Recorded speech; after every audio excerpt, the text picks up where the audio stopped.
Okay, welcome in everybody. Sorry, I'm getting a little bit of a late start this morning. I had some technical issues I had to work out on my end before I could join the live stream here. And I'm really glad to be here. We're going to be looking at Venus and Pluto today, who are meeting in a square. I'm going to be doing some horoscopes for all 12 signs, and we're going to be taking a look at the house placements of Venus and Pluto in their square, and giving you some ways of thinking about the Venus and Pluto the Venus Pluto encounter today that will hopefully be useful. All right. So on that note, before I get rolling, and I'll also open up for some Q&A after horoscopes. I'll also be taking a moment to plug our first year program because we have just a little over a week before our new class starts. So I'm going to do horoscopes, talk about the first year program, open up for Q&A, and that will be our agenda for today. So before we get started, tell me where you're coming from. It's always nice to do a little roll call to begin. I love seeing the cities, countries, places that you're joining from. To address this, yeah, this is the content for the day. This, live streams will often take the place of the daily content. So this is, rather than getting Venus Pluto horoscopes recorded, you're getting them live. So let's see where you're all coming from. JC says, can't wait, ruin us. Yeah, that's the idea. From Baltimore, from Romania, Linda coming in from Boston, from Portland, Oregon, from sunny Florida, Dee Dee, Cheyenne, Wyoming, West Yorkshire, Dayton, Ohio, Vernon, Canada, Morristown, Tennessee, Millersport, Ohio, Copenhagen, Bracknell, Berkshire, the UK, Vancouver Island, Planet Earth. I'm not from Planet Earth. That's why I'm going to be hopping on the Atlas comet soon, heading home. Sedona, Spokane, Tulsa. Hello from the UK. Hello, San Diego, Prospect, Connecticut, Lander, Wyoming, Miami, former Nightlight student from Massachusetts, Seattle, from Norwich, Norfolk, from Morocco, from Dallas. Wow. It's really amazing. Like you guys have heard me say this at least 100 times and 100 live streams, but can you imagine, like, if someone would have told me in, I don't know, like 2004 or 5, I was first drinking ayahuasca, I was in graduate school, I was using like an easy journal, and Facebook had just come out.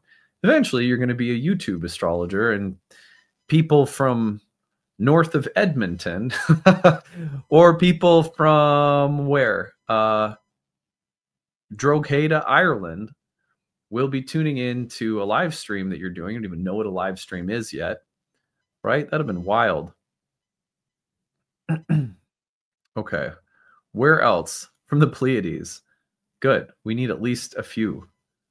The Pleiades, Ohio. Right. That works. Okay. Newfoundland and Labrador. I love it. Thank you for tuning in. I'm really glad to be here. You can see it's a lazy Friday over here. I've got Hilda passed out on the floor. I've been editing my book this morning. My book is going through a final round of creative content editing prior to going to through copy editing, and is going to be in ebook and paperback form hopefully prior to March. So we're just a few months away from me writing second book of my life, the first book that I've written in, well, I guess 15 years. 15 years ago, I published my first book, and I just didn't know if I was ever going to write again. So I know that some of you have followed along with the Oracle Speaks chapters as they've been released in first draft form, but most people haven't. And so I'm just super excited to be releasing a book to the world, and hopefully, you know, lots of people who watch my channel will be able to read what I think is a great book, at least for me. You know, in my capacity, I'm really proud of it. I can't wait to share it with all of you. So, do you get extra grumpy and sarcastic the day after lifting weights? Because I do. That's funny. Well, I right now my program is 4 days on and 1 day off, 4 days on, 1 day off. So most days are the day after I've lifted. I don't. I don't get grumpy, I don't think. There's something else is going to make me grumpy, like lack of sleep, or maybe not getting outside. But that's a good question. And you know, maybe it amps you up. Maybe you're like your supervillain comes out when you lift or something. Okay. I was just watching your collab with Lunatic Astrology on Jupiter Saturn. It was a recommended video. It was good. Oh, glad you liked it. Yeah, Lori was a student at Nightlight a long time ago, and easily the most inquisitive, like quickly advancing student of that cohort. I remember very well. She was always on the camera asking questions and really wanted to be a professional astrologer.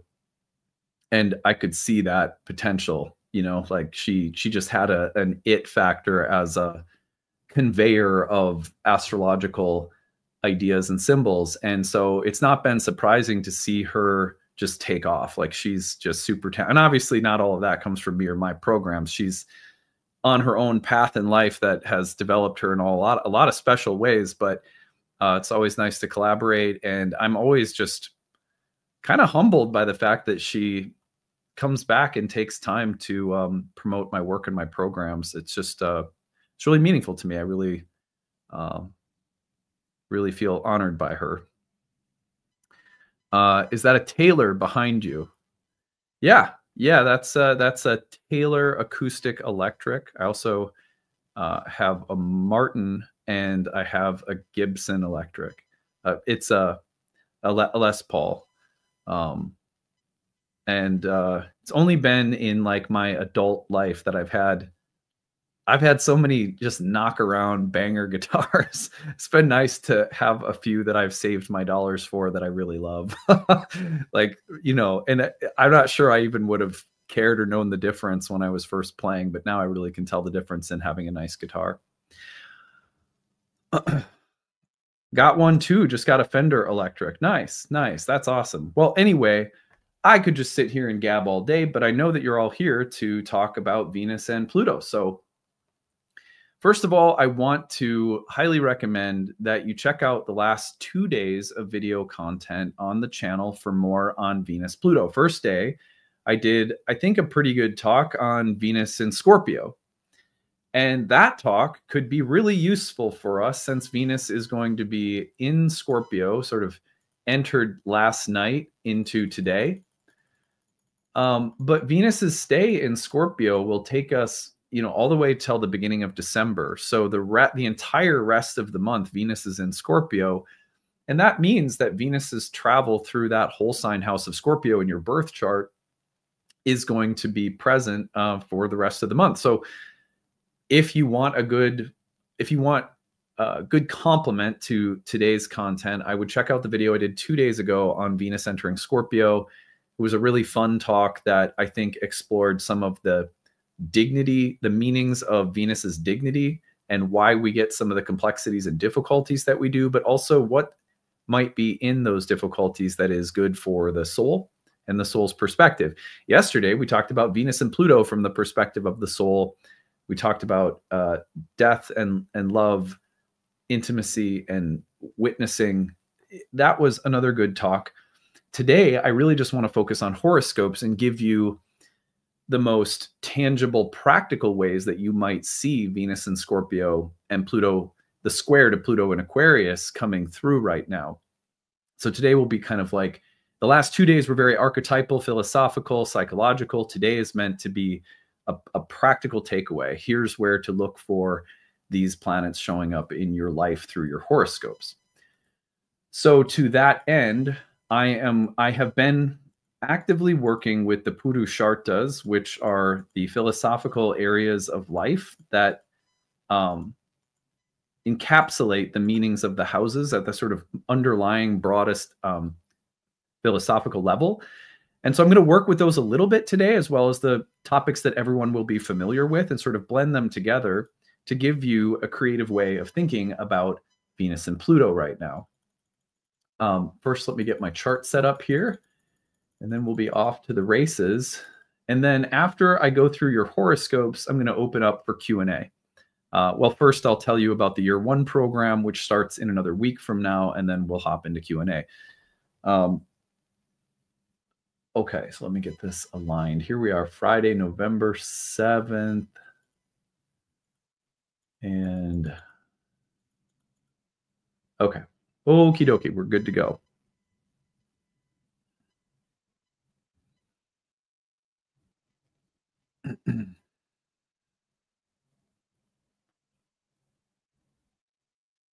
Why don't you use that screen behind you? It's just a TV, and I think it's nice to have. I like using it for the logo, but otherwise, you like trying to connect it to the computer doesn't really work. At some point, I might sort of recreate the setup of my studio here, but I just really like it. So, okay, here we go. Well, actually, you know what I'm going to do? Let's talk a little bit about Venus Pluto in general. Let's just review some of the things we've said over the past few days. Your textbook Venus Pluto experience is usually about the transformative power that suddenly appears and demands change that can be destructive, but is usually also at the same time very creative within love, relationships, sexuality, friendships, interpersonal Venusian dynamics. So a Venus-Pluto transit says there's something you're not seeing, there's something you're avoiding, there's something you're neglecting, there's something living in the shadows, there's something unconscious going on here in this relationship. And so this relationship needs excavating. For example, let me give you a quick example. Venus rules daughters, Venus rules sisters, and women in general. When I say rules, I really mean just represents. So this morning, as Venus and Pluto are squaring, my daughter was quite mean to a friend of hers because she was frustrated with her friend, and she had some good reasons for being frustrated. But being mean was not the answer. And so I was talking with her about controlling her emotions and responses when she's angry or frustrated a little bit better so she doesn't hurt her friend's feelings. And she was like, she basically just said, well, yeah, but when you get really frustrated at me, you don't do that. I was like, as soon as she said it, I was like, oh, like, I was like, shit. Oh, I'm busted. She got me. So I said, you know what? You're right.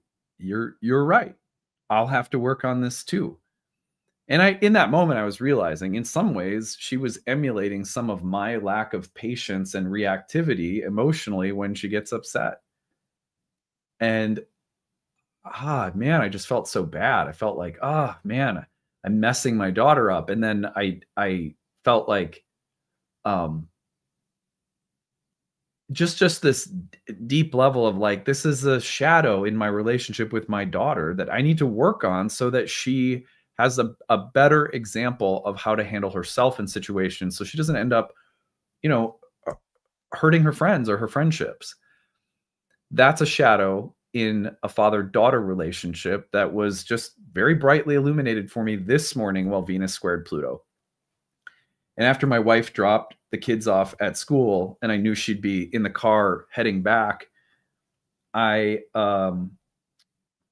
I I called her and I just said like, man, like I was blindsided by that and I feel so bad. And my wife was just listening to me and supporting me because she could tell just like I just felt really bad about myself. And then she said something. I think she's just she has good grounding wisdom when I need it. And I'm really thankful for that. She was like, well, the main thing is like, think of how many parents, including our own at times, and this is maybe the work of just becoming a little bit better than the previous generation. How many times do parents get that feedback and not take a moment to validate it? And instead they might gaslight their kids and tell them that, or they may not recognize, yeah, I struggle with this too, or maybe you're getting it from me a little bit. Or so even if you aren't there's some ways in which you're modeling something she's emulating and it's problematic. The fact that she felt confident enough to talk with me about it, and the fact that I felt confident enough to admit it and say, you're right, all of those are markers of progress. All of those are the real markers of intimacy and love and closeness and care for one another. We don't have to be perfect. We have to be willing to work on things and grow and change. It's such a simple teaching. I'm sure in my saying it, I'm not saying anything that everyone listening doesn't already know. Everybody knows this is true. You don't have to be perfect in a relationship. You just have to be willing to receive the feedback and do the work and keep growing and keep loving. Keep making your love for other people a priority. That's more important than being right. Keep making your love for the people that you share your life with more important than your pride, your ego. And if you can just keep doing that, it's inevitable you're going to have an ego. It's inevitable shadows will come up. Unconscious material will present itself to be processed. It's just the willingness to not shy away from it when it comes up that makes a Venus-Pluto experience a healing one, even if it's difficult. What's hard is that sometimes it takes two people to have that attitude for real growth to happen. And where I think it's really hard in a Venus-Pluto dynamic, and I've seen this, countless times in my counseling practice, where one person is like, yeah, let's look at this stuff. Let's love each other. Let's grow and heal and open our hearts more to one another.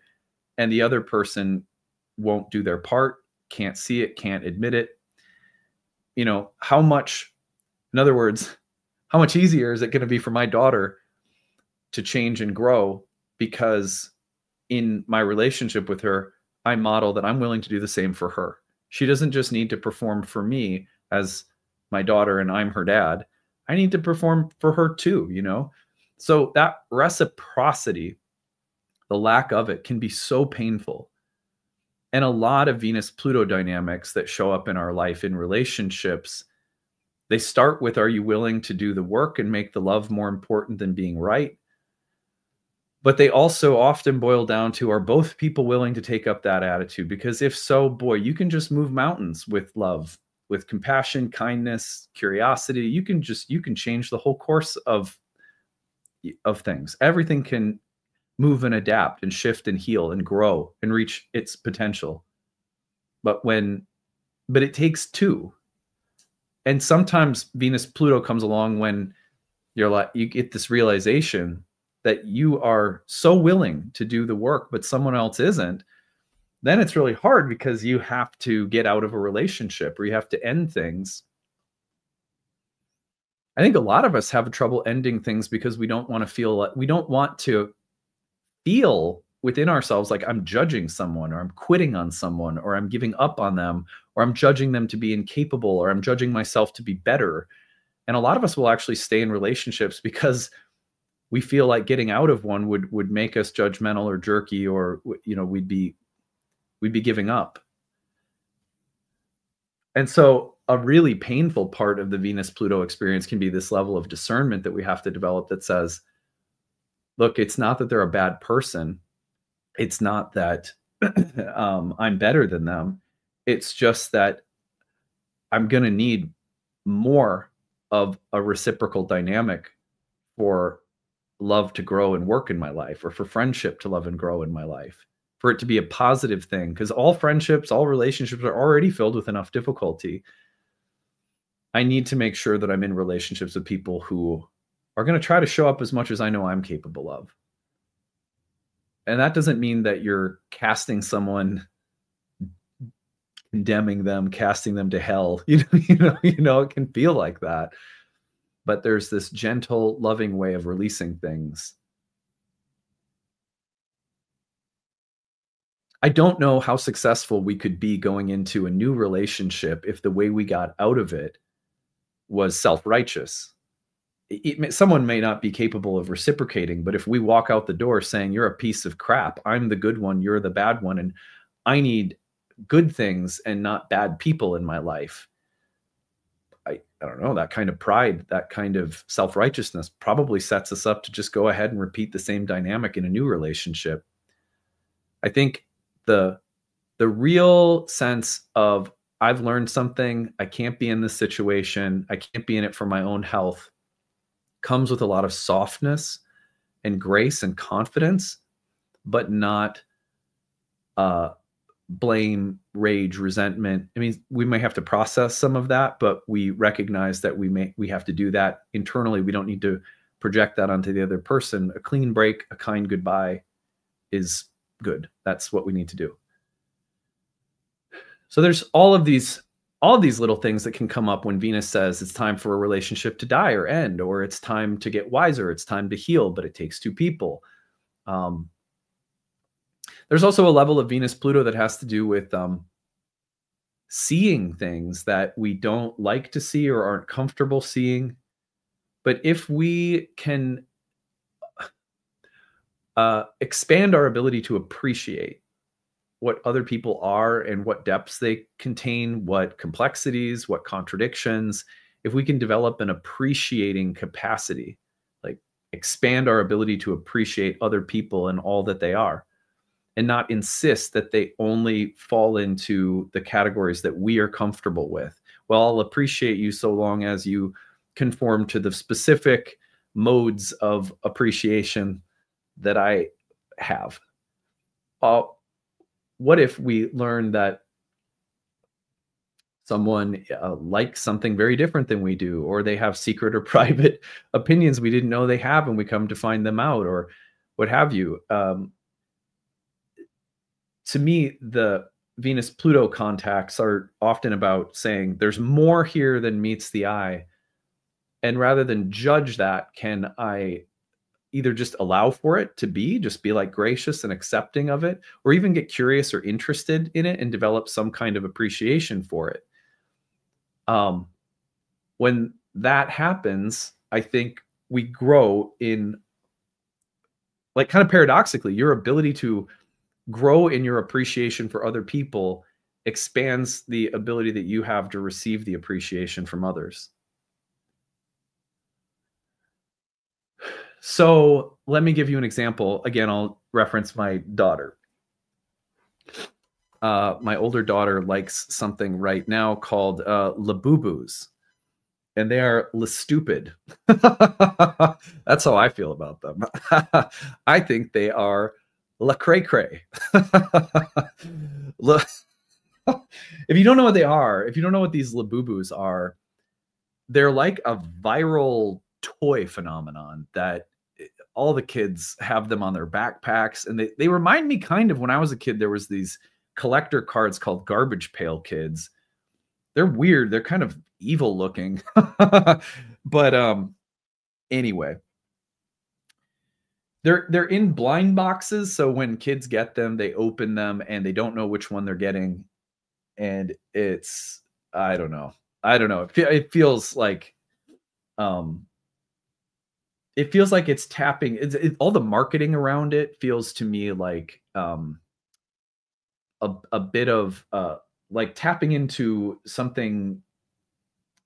There's something about like gambling. Like when I was a kid, the version of this was buying trading cards, baseball cards, because you never knew what was in the pack. And so you'd buy more and more and more, hoping that you would get that really rare card. And of course, there's been studies done that have shown that many young men who were really into trading cards often get into sports gambling later in life. There's something about like, ooh, what will I get? What will it be? That taps into like the same brain stuff of gambling. Anyway, so from a distance, I have a lot of judgments about the Labubus. I don't know. I don't even know if they're judgments. I just am skeptical about it. Plus, they just look weird. Well, my daughter, after I just sort of casually and flippantly expressed my skepticism about it, it clearly hurt her feelings. Like, look at what a shitty dad I am. That's the message today. Anyway, so I was like taking a moment to really listen to her because she was trying to explain to me why they were meaningful to her. And so then I was like, okay, I need to listen right now because this means something to her and her feelings are hurt that I think it's silly. Okay, so I listened and I listened and I listened. And then this was maybe a month ago now. We have something called the Switch Witch for Halloween, where the girls will trade in the majority of their candy for a toy, and the Switch Witch comes and it's better than having them eat a bunch of candy for days on end. So anyway, they get to pick. So for the toys, I got them each a blind box Labubu, but then I got my wife and I one too, so that we could participate in the excitement of opening a box and getting a Labubu. And I did that specifically because I wanted to show my daughter that I could expand my appreciating capacity for something she liked, that she finds really interesting and attractive and beautiful and fascinating or whatever, that I could step into that appreciation and participate in it with her. And I had fun with it. I surprised myself. The point is that meant the world to her, and my relationship deepened because I was able to see and accept more of who she is and what her unique likes and interests are. And just my skepticism, I can still have that. I can still have some of my skepticism. Two things can be true. And I can enter into a Labubu blind box opening party. And now she wants some kind of Labubu birthday party she's a Sag, so her birthday's coming up. Anyway, they opened a new Pop Mart store at the Mall of America near where we live, and she wants to go there. Anyway, so the point with Venus Pluto is very similar. If you take time to taste what the people in your life like and what they love and what they're interested in and take pleasure in it, that relationship will deepen and expand and heal and grow. And paradoxically, you will start receiving more appreciation, respect, and interest. And the things you like will get sweeter because you've expanded your capacity to like what other people like. That's a Venus-Pluto dynamic. And it's usually at the outset of it, it comes with a moment of rejection, of saying, that's not beautiful or attractive. I don't like that. And then that becoming a roadblock for love, intimacy, or an opportunity for healing or greater depth in a relationship. That's not beautiful. Oh, wait, maybe I can go deeper and open myself to something that isn't in like my repertoire, my taste.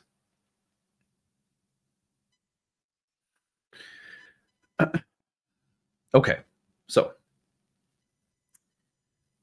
I feel like I always joke with my daughter. I'm like, at least I'm a dad that says he's sorry.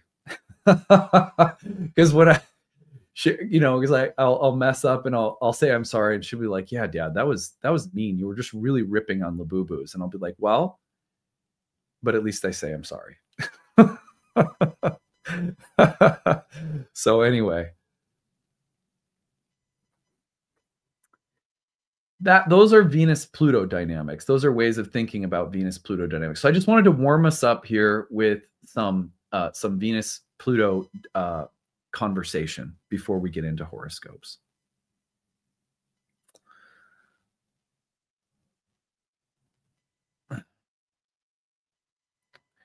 All right, now what I'm going to do is I'm going to put the chart up on the screen and let's get into it.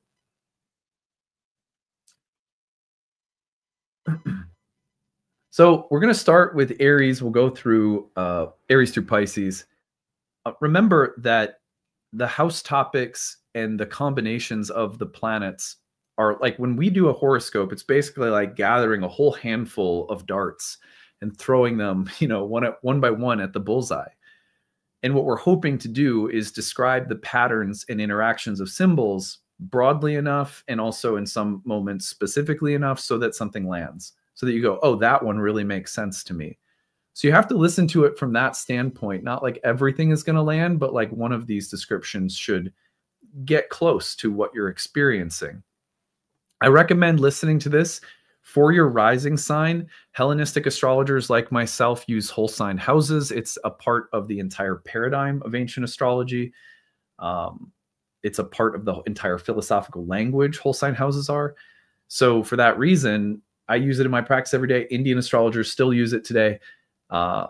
When you're thinking of whole sign houses, all horoscopes are written in whole sign house form.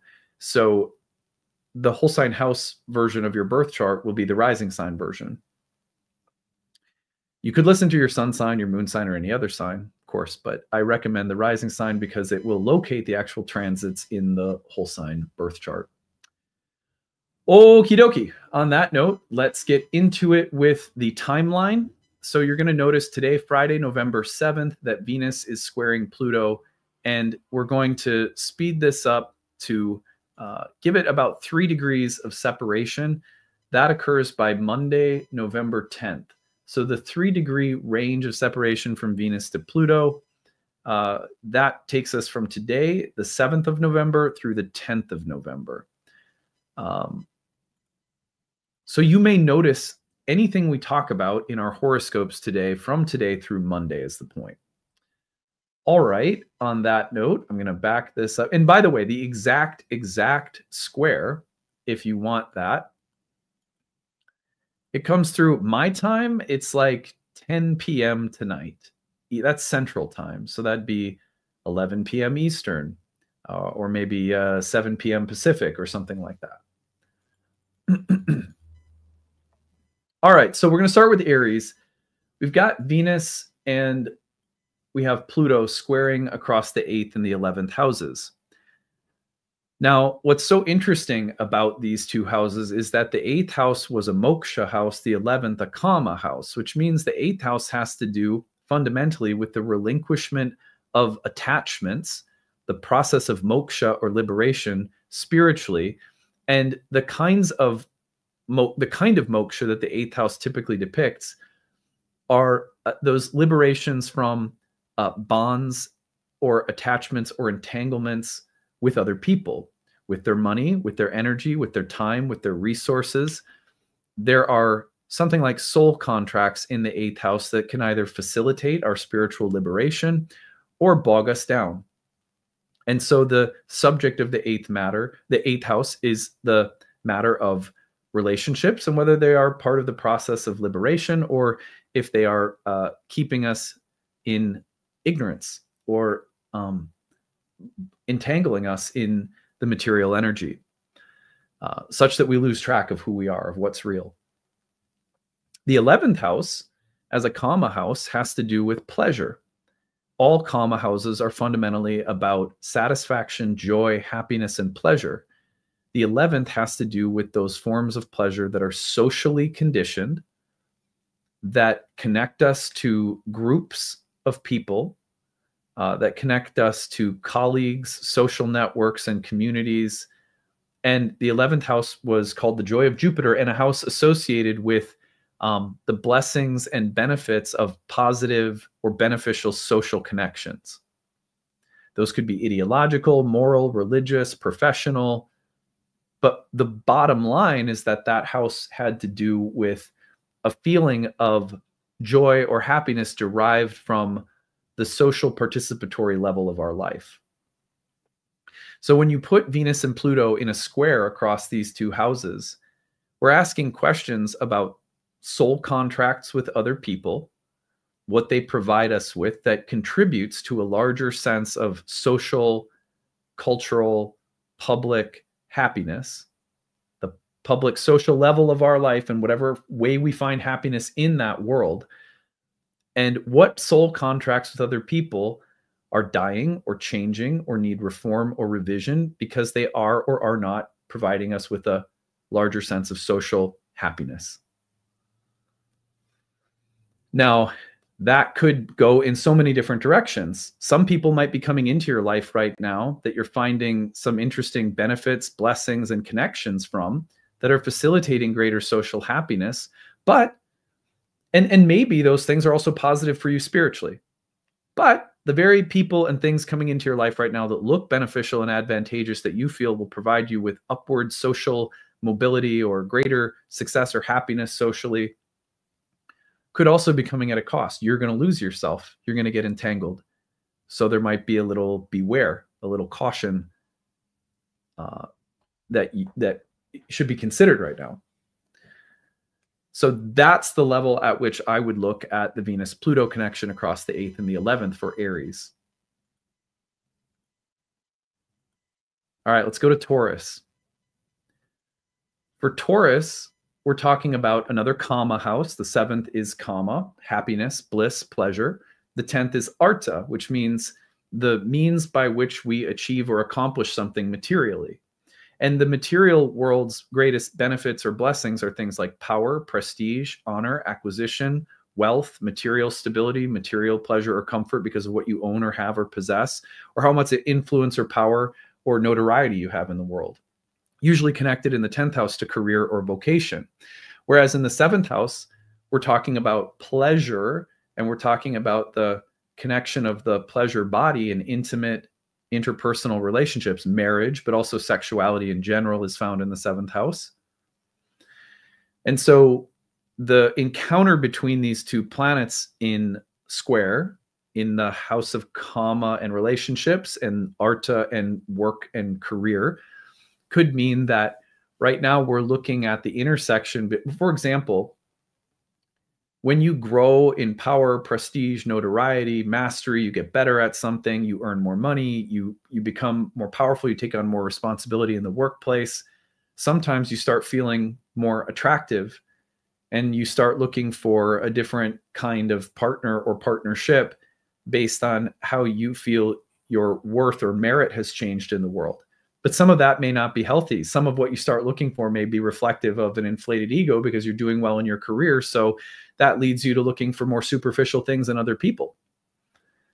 On the other hand, sometimes there's questions here about like, do you feel happy? Do you feel loved? Do you feel seen? Do you feel connected? Do you feel intimate? Do you feel energized by your interpersonal connections with other people? And why or why not in relation to your public social status, standing, career? For example, I'm too busy to enjoy love. I'm too concerned with forward progress to experience intimacy and connection with others.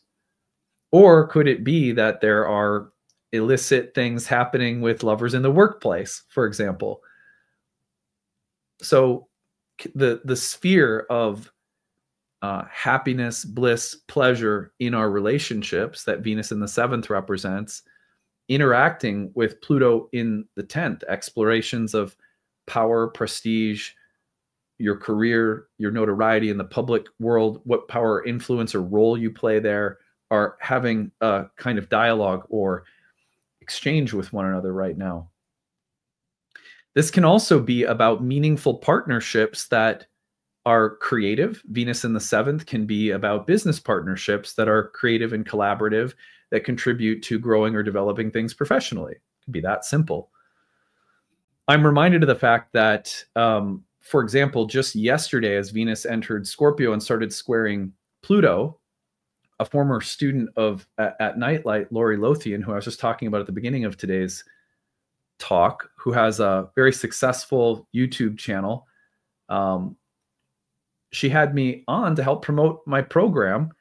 And there's no formal partnership between the two of us, but collaborating around the enrollment dates of my program is something that she's done for several years now as a way of honoring her connection with the school. And I really feel deeply thankful for that. So as Venus is squaring Pluto, we have a lot of enrollments coming in right now to the upcoming program that came from her very generously promoting my work through her channel. I found that fascinating that that was a Venus-Pluto connection taking place. You know, I'm a Taurus rising, so like there it is. But also, I feel like last night my wife and I started coming up with some ideas for new projects, and I was like, oh, there's Venus, Pluto, 7th and 10th again. So sometimes it's just as simple as who you're working with and what you're creatively collaborating around between work and, you know, various working partnerships. So all of these good things to consider for Tauruses. Let's move on.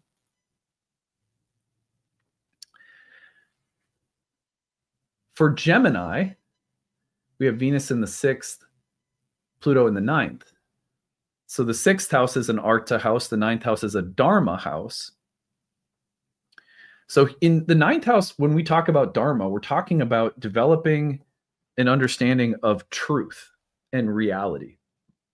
Sages, gurus, astrology, anything that helps us come to understand reality, divinity, God, the mind of the universe, any path, religious, spiritual, educational, that leads to a greater understanding of truth, a greater understanding of what is real. That's Dharma in the 9th.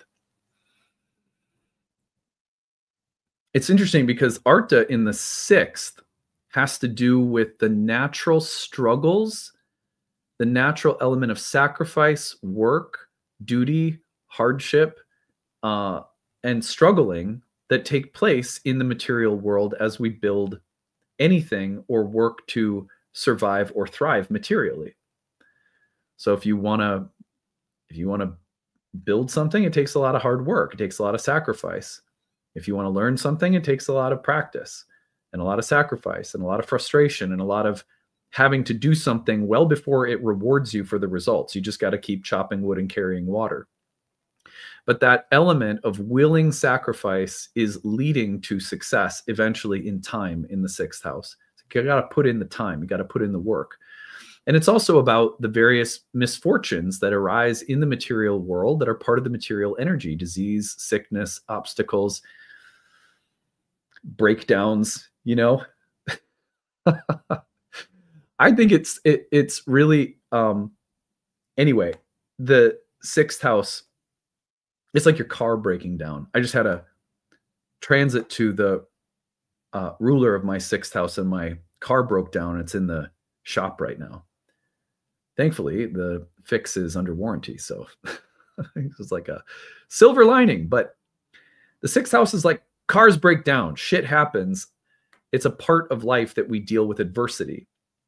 And part of how we respond to and meet adversity and overcome it is a part of how we succeed materially, how we survive materially, how we build mastery, reputation, status, ability. You have to overcome hard things.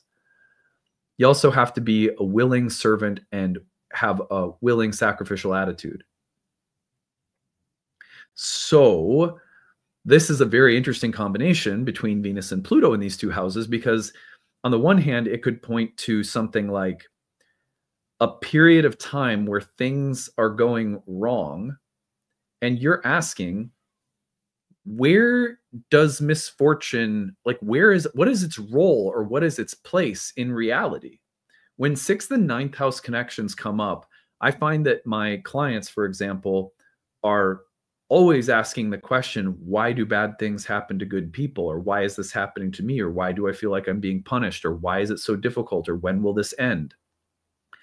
What is the meaning of this hardship I'm encountering?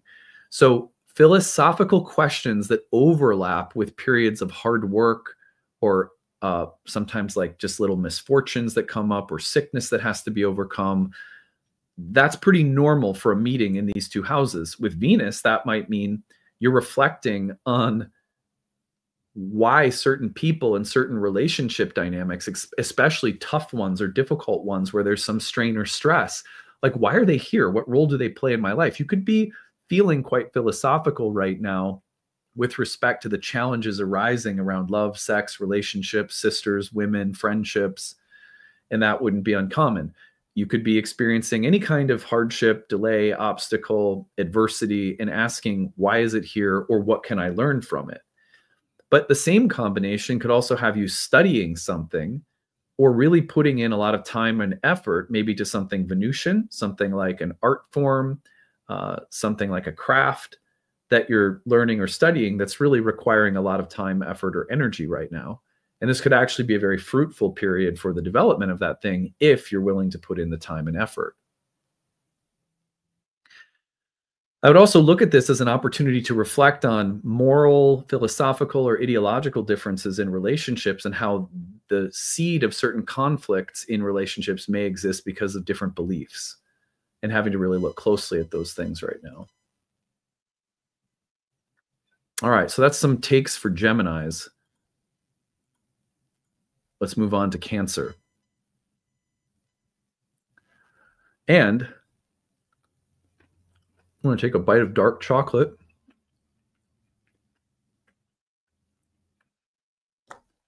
Because I think that dark chocolate is about one of the best things to nibble on throughout your day. I don't know why. It's just like pure medicine. You need just like a tiny little lift of your mood. It's just like a little fairy that lands in your mouth and goes, everything's wonderful. And then it just disappears again. Okay.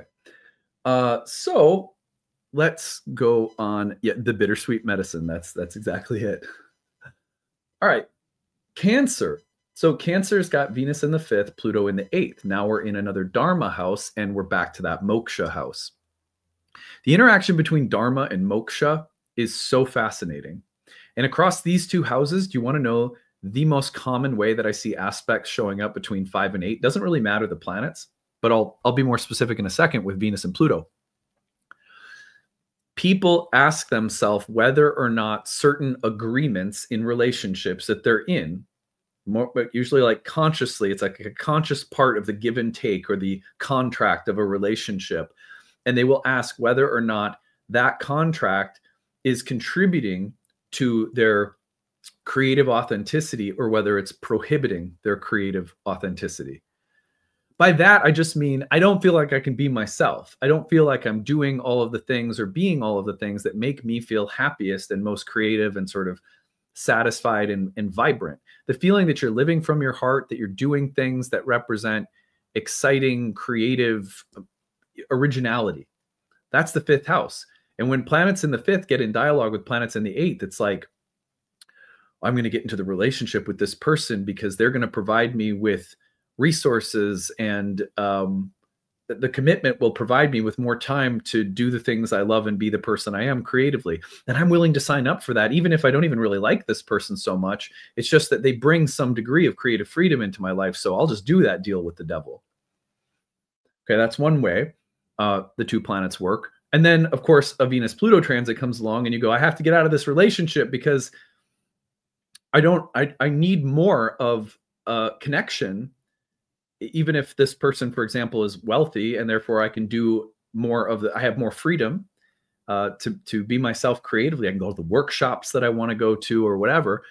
I really just don't like this person. And so you feel like you're at a crossroads. On the other hand, there could be situations where you're in a relationship with someone who quite literally just won't give you the time or space, or makes you feel bad, or criticizes you for who you are. And it feels like you can't live from that place, that wellspring of life and vitality and creativity. You just can't get in touch with that because you're in this relationship. and you're in some kind of dynamic with someone else that prevents you from that. And so, oh, I got to get out. There's also some potential for really nice collaborations. For example, I'm trying to express myself creatively, but I can't do it unless I meet and work with the right soul, or I need a collaborating partnership of some kind. Venus-Pluto dynamics across these two houses can be really nice in terms of saying, look, it's not going to be perfect. Nothing is perfect, but here's someone very powerful for you to collaborate with, to experience joy, pleasure, creative fulfillment with. And look, that might be romantic and sexual. It doesn't necessarily have to be about making an album or writing a book or creating some kind of product. It can be just, look, nobody's perfect, but you need someone to be able to connect with, to feel more creatively fulfilled, and maybe compromise as a part of how that person comes into your life.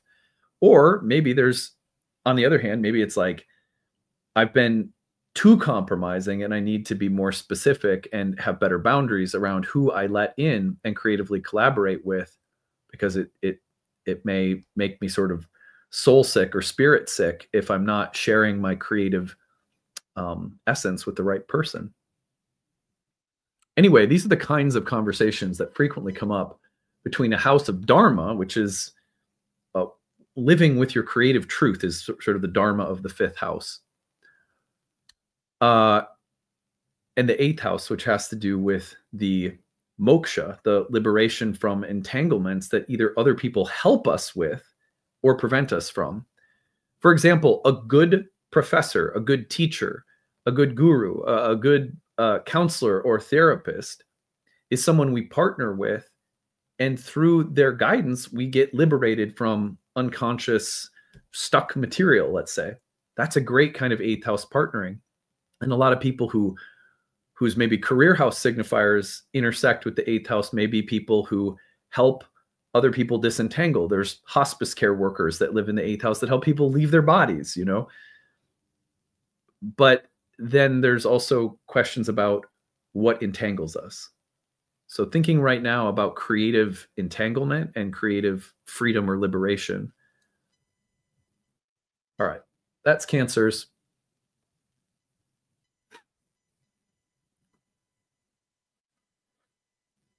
I love, for example, my wife's a Cancer rising. She just started taking a painting class, and her subject in painting right now are goddesses. So she's painting goddesses.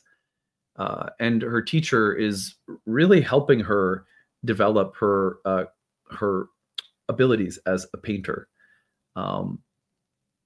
So I could see this as something like that, you know.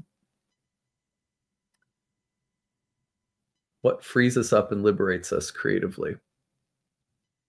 Okay, so with Leos, we're looking at Venus in the 4th, Pluto in the 7th, Kama and Moksha. The Moksha of the 4th house is like the other Moksha houses, house 12 and house 8, all about liberation from suffering, from illusion, from ignorance. Ultimately, moksha is about enlightenment spiritually. But most of it in this world has to do with letting go of illusions, attachments that keep us from really inhabiting our spiritual nature. We're divine beings who forget that we're divine beings. The moksha houses are about letting go of all the stuff that keeps us from living in that presence. It's interesting to me that the 4th house, the 12th and 8th house moksha experiences are often very difficult.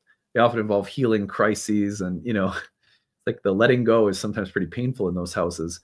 The 4th house is a much gentler space. For example, it's associated with going home in the evening from the public world, from your work, and resting in the privacy of your own home. That is a little mini form of moksha that every day reminds us that we'll have to do that with our bodies eventually. We'll have to go to sleep and leave this body and leave this ego and leave this lifetime. The home, the resting place, the private sphere of life should ideally be shared with people we love, people who release us from the burdens and obligations of things like reputation, notoriety, power, rank, or prestige in the world. They should be people who see us and love us just because we are who we are. So home and family ideally is a form that of life, a relational sphere of life that supports moksha, rest and liberation from worldly entanglement. But quite frequently, it's not, because there's trauma and judgment and shame and all sorts of hurts that exist around home and family, parents, our upbringing. And so a lot of us end up doing some work around the healing of ancestral trauma, hurts and pain that come from family. And then quite frequently, our marriages, if we choose to get married, or even if we're just dating, there will be an intersection between the work that we are doing around home and family, which in a sense is just all about our ability to receive nourishment and a very basic level of emotional security, rest, ease, support. The fourth house is like a well. We might have to clean or reline the well if there's some ancestral trauma. The point is that work of the fourth house, when doesn't it have a connection to who we get into a relationship with? You get into a relationship with your alcoholic father.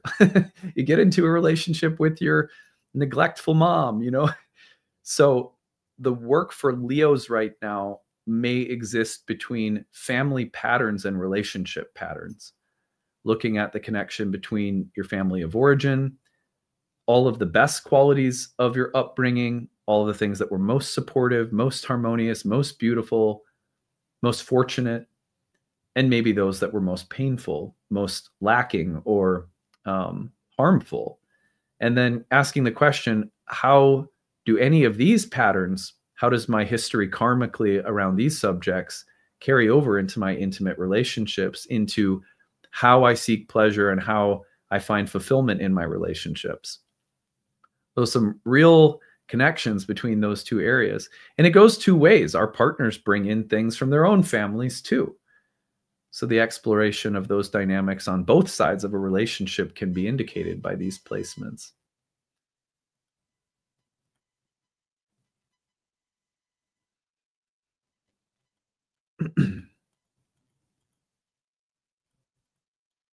Okay. We'll move on to Virgo.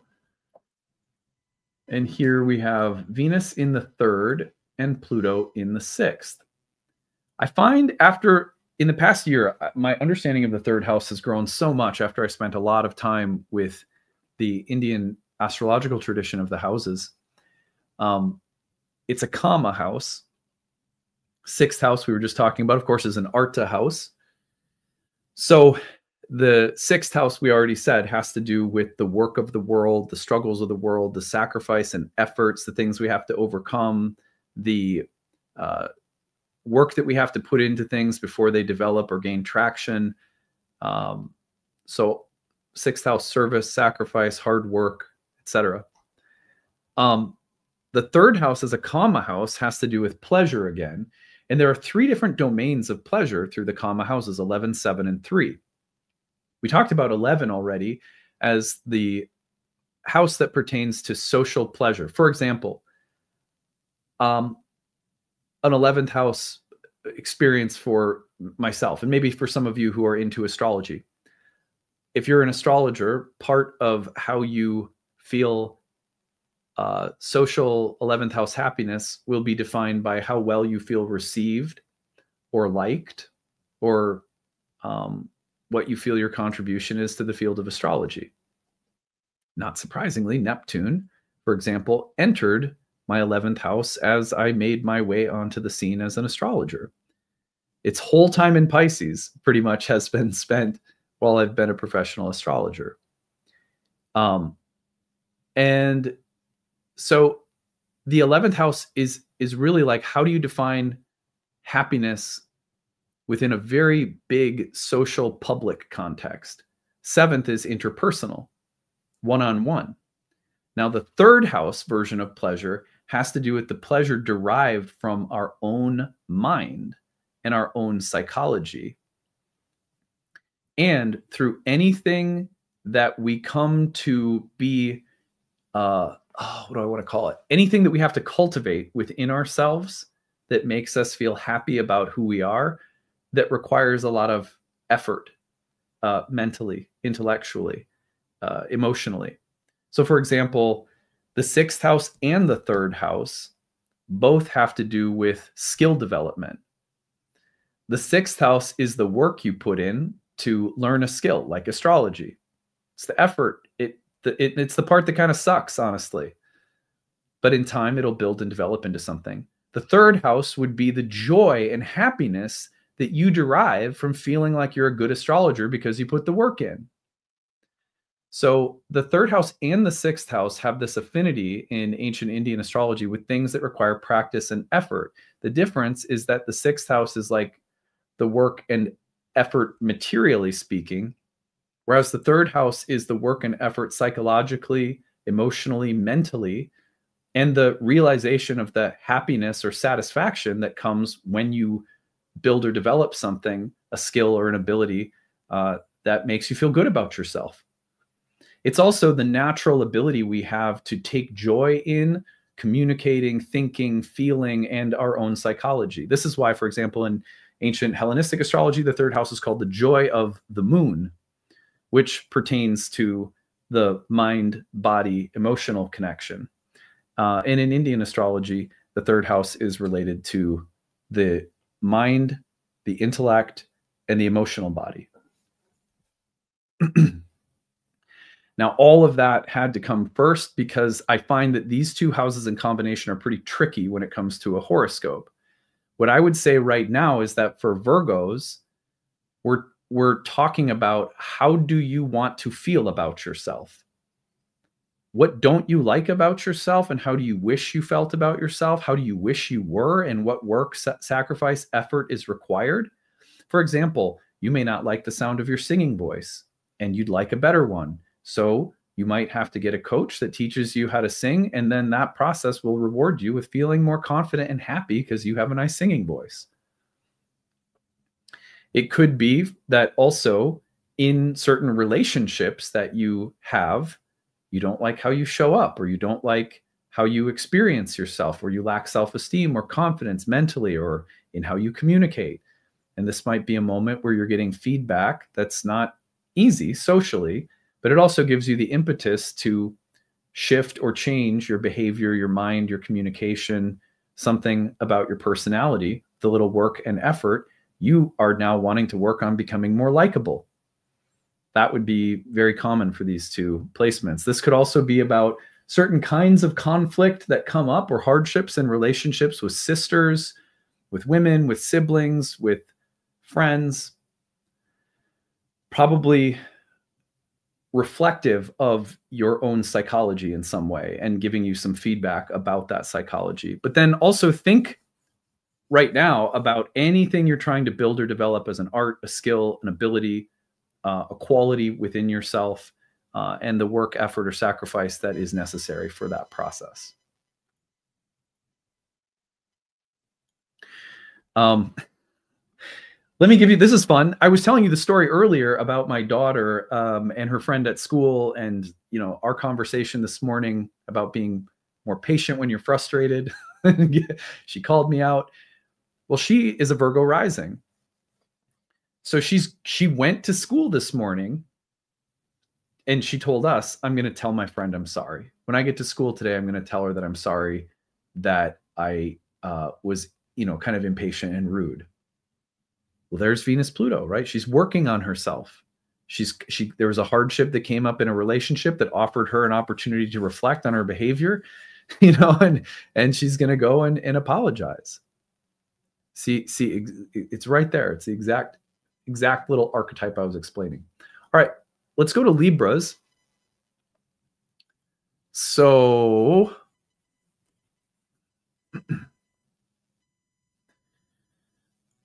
oh, the big arrow's out.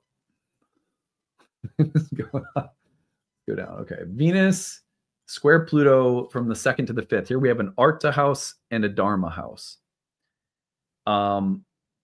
Fascinating connection here. The 2nd house, Arta, has to do with the development of material goods, resources, money, possessions, assets, acquisitions. It's a house of income and expenditures. It's a house that speaks to anything that we build or cultivate or develop materially that provides us first and foremost with a sense of basic survival and support. Money, food, clothing, all of the basics. But then most of us are just very human. We're not going to be satisfied with having a roof over our head, clothes on our back. We're going to want more. Like, I will just give you a simple, stupid example. We were talking about my guitar earlier. Well, when I was 20 years old in college and I just had a cheap banger guitar, I said, someday, if I ever earn enough money, I'm going to save up and get a nicer guitar. Well, why? Well, because it plays nicer and it's easier on the fingers and it, it's like it has a nicer sound. And so there's like hierarchies of things that we want in the world and things that we think will give us greater happiness. And sometimes they do, and sometimes they don't. So the second house contains the development of our resources, possessions, and how they contribute to, at first, nothing more than survival. And then as things progress, an enhanced sense of well-being or happiness. What you have, what you possess, what you develop, what you build, what you cultivate as material assets and resources is all here.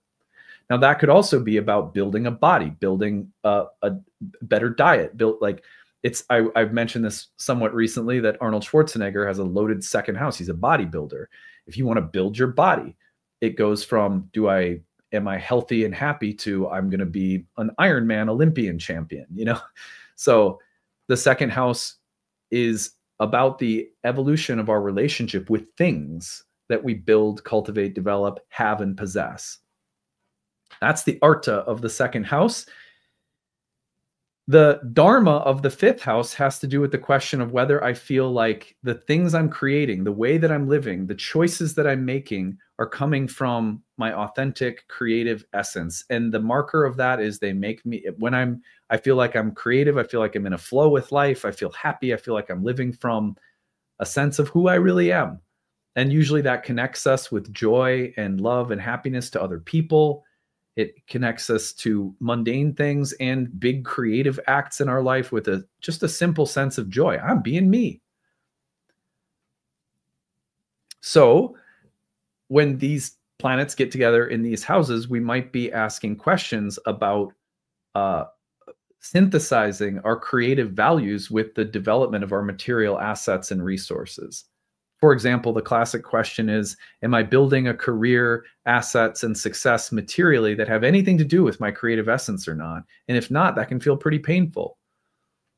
On the other hand, we might be asking ourselves the question of how to compromise. For example, I might feel like I can't be happy unless I'm a musician, but the world keeps telling me you're not going to make enough living to survive being just a musician.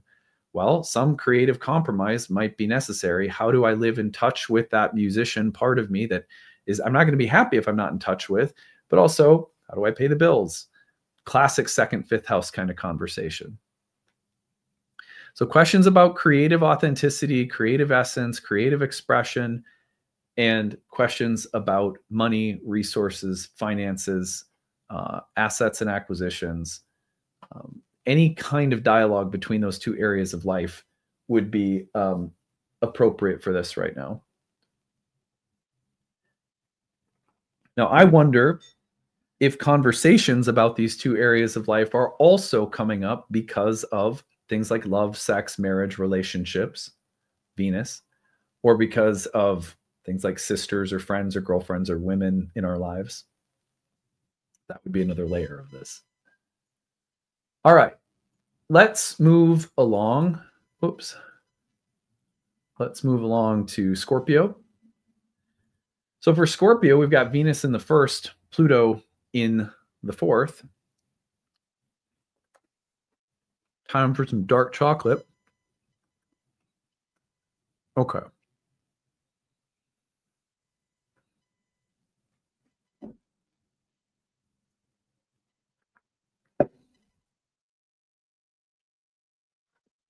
Dharma in the first, moksha in the fourth. A very simple question. that planets ask each other any planets, when they aspect across the first and the fourth is, do you feel like you have enough of an interior life? Do you have a well that you go and draw from? Because the first house has so much to do with our body, our spirit, our soul, our psychology, the physical container that we're in. Like the first house is you. You can think of the fourth house like a private sphere that you have to go into to reset, to rest, to restore, to draw from that well, to nourish yourself from. The fourth house can pertain to things that closely resemble that. Like ideally, home, family, the living environment should be part of your well system. Could it be right now that you're like, I don't feel so great because there's toxicity in my home? There's literal mold in my walls, or there's people that I don't feel safe around, or there's drama, or there's heartbreak, or there's, destructive energies around home, a place that should be revitalizing, restoring, nourishing, healing. On the other hand, Venus squaring Pluto right here may be saying there's something about what you're focused on right now that is too superficial, and you're going to get sick inside if you don't tend to the real thing that's below the surface. You have to go inward. You're not tending to your depths. Your interior life is being neglected. Superficially, you may be presenting like things are fine, or things may be even going very nicely on a superficial level. What the world sees or what you're experiencing might feel like rewards, blessings, or benefits, but inside there's something festering. That could be another Venus-Pluto message across these houses. Yet another connection between these might be, who am I, and how does my psychology reflect my upbringing? Explorations of identity, moments of personal growth and evolution. I'm growing, I'm changing, I'm realizing who I am, I'm weeding things out that are no longer good for me, all of that kind of self-focus of the first house. But that work may be catalyzed by explorations of home, family, roots, ancestry, your upbringing, etc. So watch for the connections right there. All right, Sagittarius. Venus in the big arrow. Venus in the 12th, Pluto in the 3rd.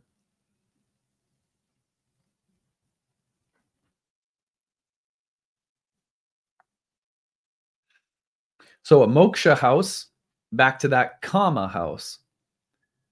This is super interesting because the 12th house moksha almost always involves blind spots that we have in our conscious ego structure. It's like you have a very clear conscious sense of who you are. And we all know that there's things working below the surface that we can't always see, which is why we do dream work, why we see an astrologer, why we see a therapist, why we have a psychedelic healing experience, what we see in meditation. Oh my gosh, look at this. This was below the surface and I didn't see it. There is a strong chance with Venus in the 12th that you're being directed to look at your blind spots with respect to love, sex, marriage, relationships, women sisters or friends, that you're being asked to look at what you define as pleasurable, attractive, beautiful, enjoyable, sensual, and that you're being called to look at those things because there's some kind of blind spot you're not seeing. Now, the 3rd house kama tells us that this is about getting in touch with who you are psychologically and what is real or authentic about who you are psychologically. So whatever Venus is trying to draw your attention to is a kind of blind spot that needs to become more conscious, let's say. It's dialoguing with Pluto in the 3rd house, a kama house that has to do with what are the aspects of your psychology, your mind, your emotional makeup that are most conducive to happiness.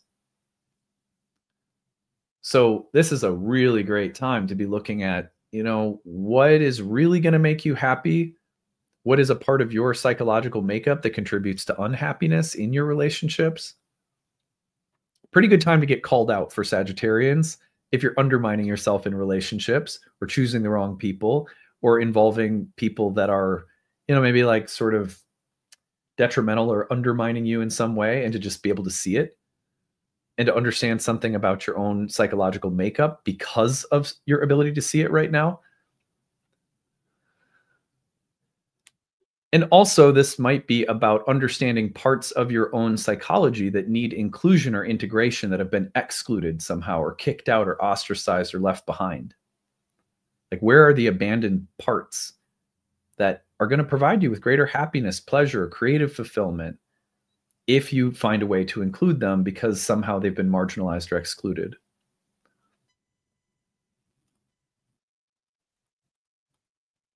Oops, I keep doing that.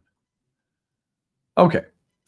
For Capricorns, we have Venus and Pluto meeting across the 11th and the 2nd. That is Kama and Arta. So we've talked at length now about the Kama of the 11th house. Socially defined, conditioned, public social happiness. So Venus in the 11th house right now is really placing an emphasis on your social relationships, those that have to do with people you work with or share things in common with or exist in some community space with. These are networks of people and friends. And the question is, with Venus in the 11th, is always like, especially in Scorpio in particular, the question is like, who really makes me happy and who just provides me with too much drama and complication? What are the positive, beneficial friendships and social connections, and which are just superficial or too filled with, too much drama? Now, the connection that Venus has to Pluto is interesting because Pluto in the 2nd house is working on things like material assets, resources, acquisitions, building things on the material level, your business, your finances, whatever it is. It's like you're building material things there.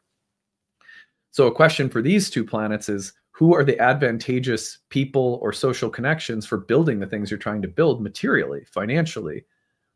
But also, who are the people that you're getting involved with because you think it'll be expedient or useful, or it'll provide some kind of upward mobility, but may in the end create misfortune, or again, create maybe a real drama you have to deal with later?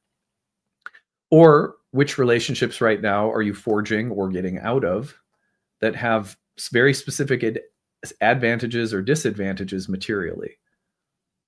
What collaborations are good right now? Which ones aren't? Those are some, I think, good ways of thinking about Venus and Pluto here.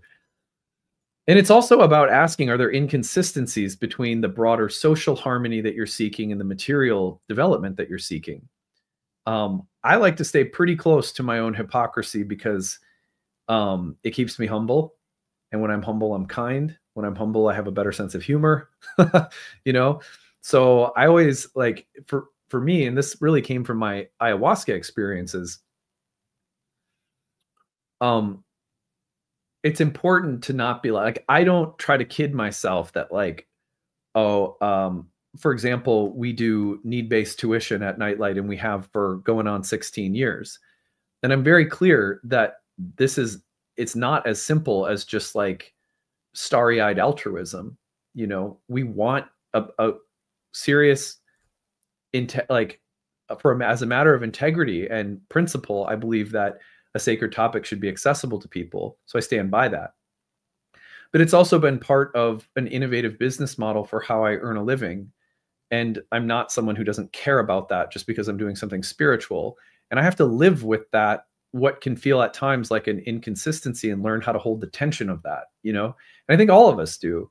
And that's what I mean when I say we should stay close to our hypocrisy. Like, if I started acting like, the altruistic part of Nightlight put me above being a materialist, I think I'd immediately be a hypocrite. So I don't. I try to be very cautious about those things. And to me, questions between the 11th and the 2nd always bring to mind hypocrisy, because most of us want to connect socially in ways that we feel are good and virtuous and harmonious. Like you want to connect with people and feel happiness because you're connected to people who are creative and good and virtuous and believe all the good things that you believe, you know, and that there's nothing wrong with that. But if it doesn't live alongside of the fact that we are also people who like to buy nice things and have nice things, you know, or we're people who have some degree of interest in material acquisition or sustainment and survival, like we'll become hypocrites super fast. So especially right now for Capricorns, the Venus-Pluto dynamic across the 11th and the 7th might be like, well, what level of hypocrisy are you living with right now? You know, because there's gradations of it. We all have inconsistencies, but being able to live with them and see them and hold them consciously is so much better than not having thought over them carefully and made the right kinds of compromises. So I would look at that right now for Capricorns, especially because Capricorn, and I don't mean any offense by this, I have a Capricorn moon. Capricorns can be sort of quicker to do deals with the devil, you know? Oh, that's funny. Okay, so let's go to Aquarius rising. Venus and Pluto across the 10th and the 1st. This is Arta and Dharma. Just like 5 and 2, Arta and Dharma across the 2nd and 5th houses had to do with material development, acquisition, resources, and creative authenticity. And the tension between those things is a Dharma Arta thing.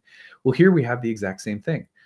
Your work in the world, your role in the world, your vocation in the world, your power or influence or notoriety in the world, and the matter of who you are and what is authentic to who you are, and the evolution of your character along lines of virtue and spirituality. That's a pretty rough conversation for lots of us. And it's so important there out of any of the areas that we be aware of the potential for hypocrisy, right? I was joking yesterday when I was talking about Venus and Pluto. I was saying, like, you know, I have a small collection. I'm a uniform dresser. I've heard someone describe me that way, where it's like I have like 5 or 6 different types of shirts that I really like, and then I just get them in like 3 colors. I'm so boring. My wife is so much more interesting in the way I like this zip up. I'll get 3 different colors and then I'm good. And I don't need to go shopping the rest of the winter. So I'm wearing another zip up today. The zip up is the evidence of my hypocrisy I have to stay pretty close to, you know? So there it is again, though. A lot of us have to be bohemian souls by night, cubicle workers by day, and we feel just raped and pillaged by the whole thing.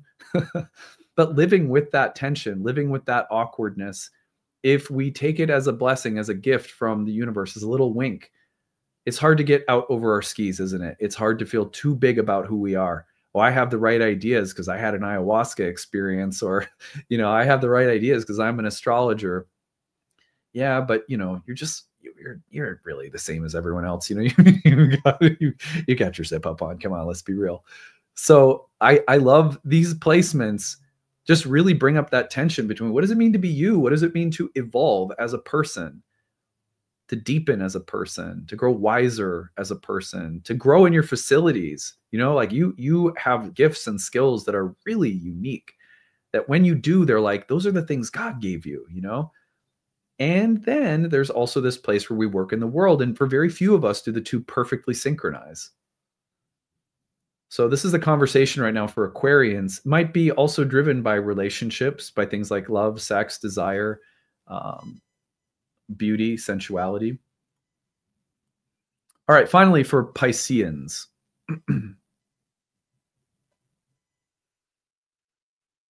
Venus, Pluto across the 9th and the 12th. So we have Dharma and Moksha. These 2 houses for Pisceans right now, I think this is really special. You know, Pisceans are getting the grand water trine in all 3 of their Dharma houses. I can't help but mention this right now. All of the water signs really are being asked to open. So there's so much more to you and what makes you unique. And the water signs especially are just really getting like a masterclass in what is real, what is true, what is you. Well, as Venus is heading through the 9th house, questions about love, sex, happiness, sensuality, and their role in reality itself. This is like all the Pisceans should take my webinar next Thursday night on the archetype of Venus and what principle of God, reality, divinity does the goddess represent in ancient cosmology. Because she's in your 9th house right now. If you're a Pisces, I think you'd really like that class. Anyway, Venus in that 9th house, asking us to contemplate the role of happiness, pleasure, bliss, sex, friendships, relationships in the larger scope of reality. It's a very philosophical, spiritual reflection on the goddess. That's coming into contact with Pluto in the 12th, which is asking you to be liberated from stuck places in your own psyche. So the goddess is leading a pretty philosophical exploration that can be very healing and transformative for Pisceans right now, is the way that I'm looking at it. Or any kind of relational drama that's coming up in religious or spiritual settings, or any conflicts coming up in relationships that have to do with ideology or philosophy or beliefs or religion, could be fueling a lot of spiritual growth and healing right now for Pisceans, liberating things that are stuck, seeing your blind spot a little bit better, really quite illuminating and kind of enlightening transit. So there we go. We did it. Thank you all for listening. What we're going to do now is I am going to tell you about the Year 1 program, which you have about 1 more week to sign up for. We start next Saturday, the 15th. Excuse me, the 15th. And I'm going to tell you about that. Then I'm going to open up for Q&A. And if you have questions for me, I would be so glad to take them. So let me just, I have some things. Let me just make sure. I'm going to turn off some of these notifications on my phone. Have been sort of annoying me here.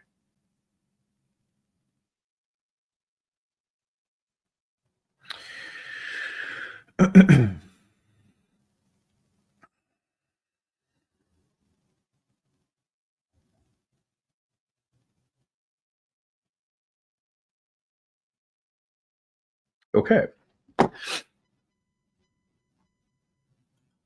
All right, I'm going to take you over to the Nightlight website. If you would like to check out our programs, we have 4 years worth of professional development curriculum and certification from within our Nightlight lineage takes place by testing through that curriculum.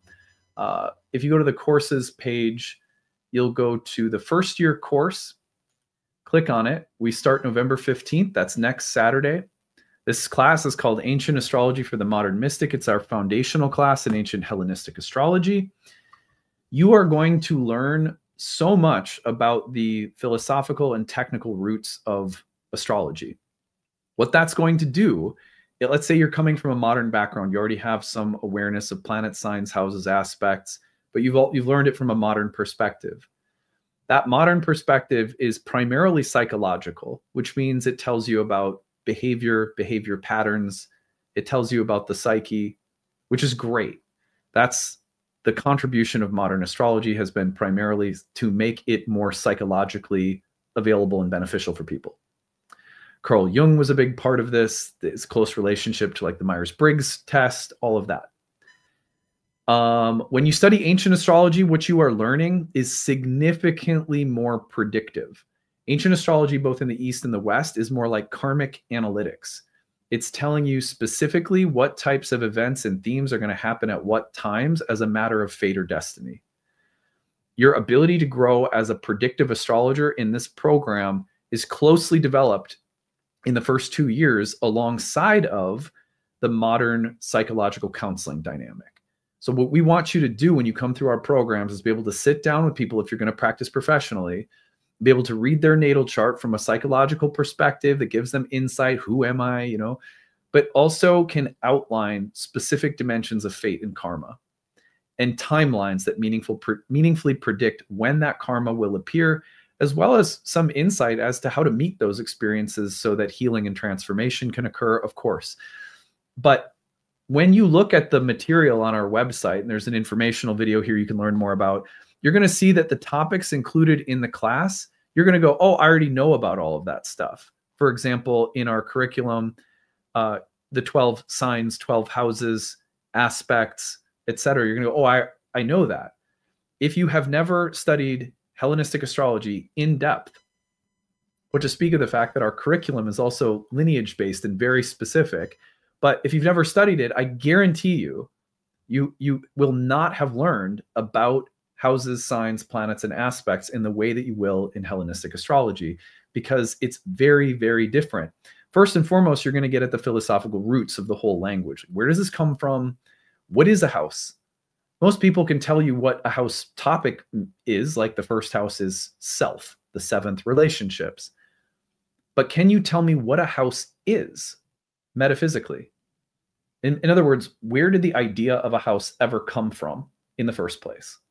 And what is the difference between a house and a sign philosophically? And where did they both come from in the first place? Why was whole sign houses the original house system, right? What is an aspect? Where does it come from philosophically? Not just what is a trine, but where did it ever come from? You're going to learn about that level of things in this course. And I promise you, even if that sounds a little tedious and sort of dense philosophically, you will be 50 times better an astrologer if you take the time to learn the language at this level. It's like someone telling you, if you're going to be an acupuncturist, oh, just stick needles here, here, and here. Yeah, but why? Why am I sticking needles in these particular locations? Well, because of meridians. Well, what are meridians? Well, now we're getting down to the core of the entire system. No acupuncturist trains without that understanding. No astrologer should either. And yet, for some reason in modern astrology, we train that way. And the main reason that we train that way is because only since like the 1990s have we had available to us in the English language the bulk of the earliest ancient texts. So the Hellenistic astrology movement in modern astrology is about taking us back, not to be traditionalists stuck in the past, but to understand the roots of the whole language, which, as it turns out, once you do, you become much, much better at predictive astrology in particular. And then if you wed that, this is why our program is called Ancient Astrology for the Modern Mystic. When you marry that ancient philosophical and sort of predictive element to modern psychological sensibilities, you have a full toolkit that nobody else has. I truly believe that people take the time to marry ancient astrology with modern astrology. We're one of a number of programs that do so, but if you take the time to do that, you're going to be so much better an astrologer than you could possibly imagine. Like, many people go through our programs and they feel like, because I took the time and went into the roots, at first it was confusing because I had to unlearn some things that I thought I knew but actually didn't. But by the time I came out of it, everything that I came in with was reconfigured and filled out in this amazing way. Now, I will tell you that I think that there's room for a lot of different people to take this course. Some of the people who this course are going to be best for will be people who want to practice professionally, but also many people take our courses just because this is a spiritual practice and a lifestyle for you. If you are someone who's been casually interested in astrology and it plays a role in your life week by week and month by month, imagine if you just took some time, if you like casually liked Spanish, but you took some time to spend 3 months in like a Spanish speaking city and really immerse yourself in it. Your love of the Spanish language for the rest of your life has been blessed by an experience that will deepen your connection to that language you love in a way that nothing else can. This program is designed to give you that kind of experience so that for the rest of your life, even if this is just your hobby or your spiritual practice, you're going to be at a completely different level of being able to utilize this language in your daily life. That's the intention behind the program. We have 4 years worth of programs that you can go through. We have yearly master classes you can go through, monthly webinars. At my core, more than a content creator, and you all see me struggle with this live in content creation at times, especially fucking horoscopes. I'm more of an astrological educator, really, than I am a content creator. And so the people who like my content tend to be people who like learning about astrology, because most of the way that I talk about transits week by week is the same way that I teach. So anyway, all of that is just to say, you've got a week left to register, and I want to tell you about one more thing that may make this more feasible for you, which is our need-based tuition. So when you're over on the website at nightlightastrology.com, At the bottom of the page, you'll find the enrollment options are there. The early bird sale has ended, but if that has pushed you out of eligibility because you needed that sale, please don't hesitate to take advantage of the need-based tuition. At the end of the day, the reason that we're able to offer our programs with people, some people paying $30, $40 a month, $50 a month, all the way up to people paying full price at, $1,300 for the program or whatever, that we have that range is because good people out there say, if I have the money to invest in their asking price, I give it. And then people who are like, I'm strained, I'm stressed financially, I need a little help, but I really care about astrology, take advantage of the need-based tuition. And the trust we have placed in everyone to not take advantage of that has worked in our favor as a business and as a school for many years now. I believe in it very deeply. This is also why we run an annual Kickstarter to support the channel and to support the school and being able to do all of this. So that model is there for you. So if you're like, hey, I'd love to do this, but I can only afford $40 a month or $30 a month. We have some people who are really hurting who are at $20 a month. That's fine. Take advantage of it, because the community around this school for 16 years now has supported us in a way that every year makes it possible for that person who's hurting, that can only spend $20 a month on one of the best, in my opinion, best programs in the world, to do so. So again, it's there for you. Please take advantage of it. All right. Now, on that note, thank you for letting me promote the course. I will say, sometimes, on YouTube, I'll see people grumbling about the advertising that we do on the channel. And I'll say, first and foremost, when it comes to YouTube's advertising, which I don't control, that I get. And for that reason, myself, I buy the premium subscription, so I don't have to watch YouTube's advertisements while I'm watching my podcast that I enjoy watching. But when it comes to the people out there who seem to think that not only are you, entitled to completely free content on the channel year round, 5 days a week, 7 days a week now with bonus content we're doing, but that the content creator shouldn't also use their own platform that they've built through their own ability to say, here are the products I'm selling through my business that help me sustain my livelihood. I think that's ludicrous. I think it's rude and ignorant because at the end of the day, I'm a professional. This is my company. This is my business. This is how I earn a living. This is how this is how I'm saving up money to put my girls through school. So I just want to say thank you to everyone who every day if you don't feel like hearing my intro promo, you just fast forward through it. I appreciate people every day who take a moment to listen and sign up for one of my webinars or come out and take one of my classes, or at the end of the year, throw in a donation, pick up a reward, and support the channel.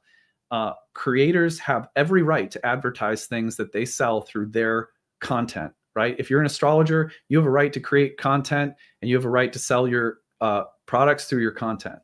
And people who say otherwise, in my mind, should go elsewhere, because you're taking advantage of something. You're taking advantage of someone.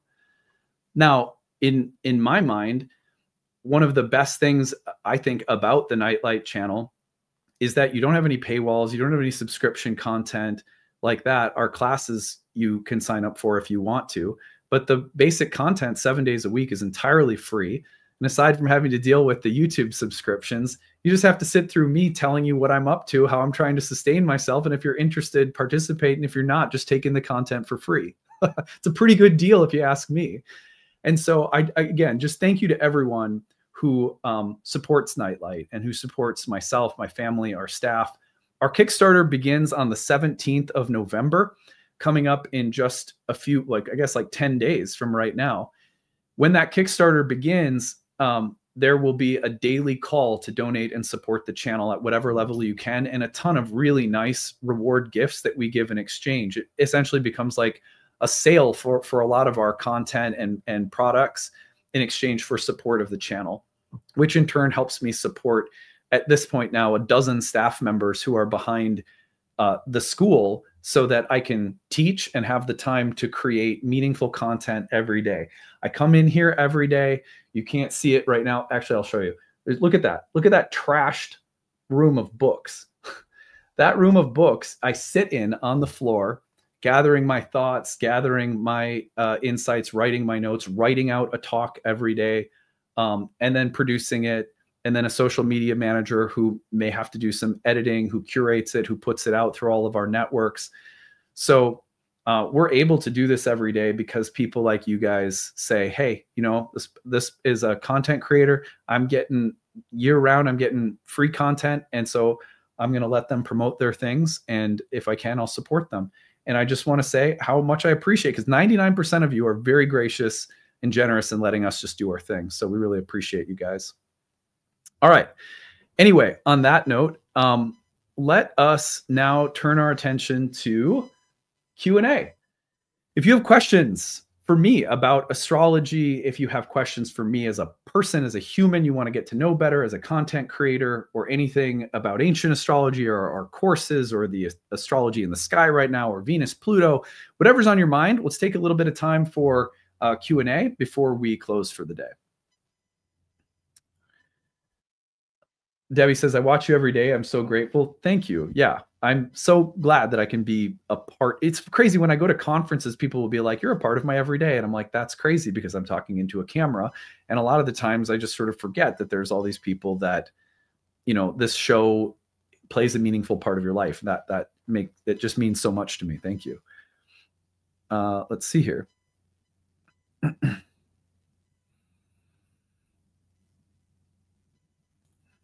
Could you share what your top YouTube channels are that you personally enjoy watching? Well, you know what? The thing is that I'm unfortunately very shallow. I do not watch any astrology content whatsoever. My podcasts are Purple Daily, which is a Minnesota Vikings football podcast. Flagrant Howls, which is a Minnesota Timberwolves podcast. The Dane Moore NBA podcast, which is about the Timberwolves. So like most of my content is Minnesota sports because that's a huge hobby for me outside of work life. I really like the Huberman Lab. I really like the way of presenting kind of holistic health and medicine and research. I just really like the kinds of conversations that happen on the Huberman Lab. They're very interesting to me. Once in a while, depending on the guest, I like the Joe Rogan podcast. For example, like if Graham Hancock is on and we're talking about ancient aliens. But recently, I really enjoyed a Bernie Sanders interview that was done on Joe Rogan. So it depends on the guest with Joe Rogan, but sometimes I like his podcast for sure. It depends though, because some of them I find obnoxious. So anyway, my wife listens to a podcast called We Can Do Hard Things, and I like to listen in with her on that podcast sometimes, which I find, fun. Yeah, that's a fun question. Thanks. What do you think makes for good content creator style astrologer? I get serious imposter syndrome when viewing great astrologers, yet I also see so many different styles and personalities too. Well, I don't know, because I'll be honest. I am not attracted to like 99% of astrological content creation out there. And I don't mean to say that from a place of judgment. It's not a judgment. It's not like I sit there being like, oh, those people suck or something. The teachers that I've had, Jeffrey Cornelius being a major influence in my life, Robert Schmidt being a major influence in my life, I would say someone like Richard Tarnas being a major influence, Liz Green, James Hillman. These people have such gravitas. They're so deep, they're so smart, they're so thoughtful, and they have really, really deeply developed personal and spiritual practices of reading, practices of listening. And so for me, I find that it's hard to match the people that I've found that have meant the most to me so far. So because of that, I'm sometimes just kind of like impatient and uninterested in a lot of what like a lot of what's out there. Excuse me. I don't think I'm better than any of it. It's not that. It's just like, I don't know. It's it's hard. Yeah, it's like if you read like a Pulitzer Prize winning author and you read a few more, it's hard to go back to like Pulp Fiction. Do you know what I mean? Like, and there's value in Pulp Fiction. There's value in comic books. There's value in fucking Garfield. I don't care, you know. But I'm just like, I don't know. I can't listen to like most astrology. I just find that it doesn't make me think about anything in an interesting way, and so I can't watch it. But that's also unique to being an astrological content creator myself. I don't like other astrologers' voices being in my head. I'd prefer to talk to the I Ching. You know, I'd prefer to hear someone really interesting speaking in a language that's not astrology to help me learn and grow as an astrologer at this point. So this doesn't sound too arrogant. I know it probably kind of does, but it's also just the truth for me.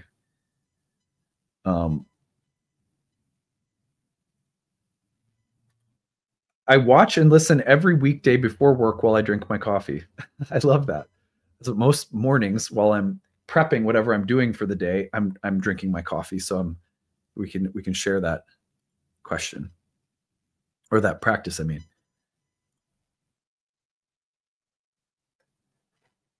Thank you. This is a nice thank you that someone put in. Joining Nightlight has been the best decision I've made in years. Adam's talents and how he teaches and shares are the gifts that keep on giving. Thank you for that. I just am trying to emulate some amazing teachers that I've had that just really, really inspired me. Yes to Graham Hancock. Yeah, right. And Glennon Doyle. Yeah, totally. I am not someone who will turn on We Can Do Hard Things by myself, but when my wife's listening to it, I like to listen in. Do you still partake in plant medicine for spiritual growth and psychedelic experiences? I maybe once a year will go through like 3 to 4 weeks of microdosing psilocybin.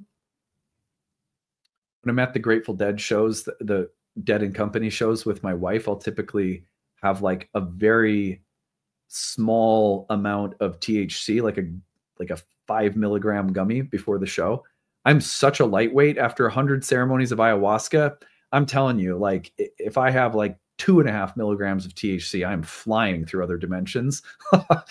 I'm very sensitive, and that is due to many, many years of like very serious psychedelic work. So I have to be very careful because I'm very sensitive and I really can't participate in anything psychedelic that's recreational. The nice thing about a concert like Dead and Company or Grateful Dead, or like being at the Sphere and taking a gummy before the show, is that the show becomes a kind of ritual container. And it's very meaningful, like spiritually inspired music. So I find that to be like the one manageable scenario that I've been able to deal with. But otherwise, I'm very much on a path of sobriety and have not been regularly participating in ayahuasca ceremonies since 2014.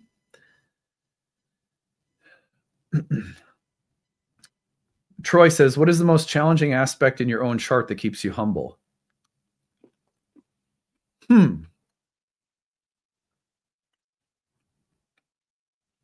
Saturn and Jupiter in the 6th house square to my moon in the 9th. Those Jupiter and Saturn are in Libra, exactly conjoined in my 6th, squaring my moon in the 9th. And so they keep me serious, but they also, they keep me like serious and disciplined, those planets, with the work, you know, the spiritual work, the work of my career, the work of self-care and growth. But any inflation or hubris, they treat pretty immediately. Like I feel like I have really strong, like instant karma in this lifetime around getting too big for my britches. I've had some some pretty embarrassing like karmic checks, and I would attribute it to that square. What about tarot? I think you'd love Nicholas Ashbaugh on YouTube, a similar energy as you. Does lots of live streams, shares a lot of similar values as you. Definitely recommend it. Oh, That's cool. Yeah, I'll have to check it out. You know what I'm thinking of? There is a channel I just started watching that I think a lot of you would like, which is, so I found this new translation of the I Ching by Benabel Wen. This is brilliant. I have read at least a dozen translations of the I Ching. I've been personally, like, I can name every single hexagram in the I Ching by heart. Like, the I Ching is a really good friend in my life.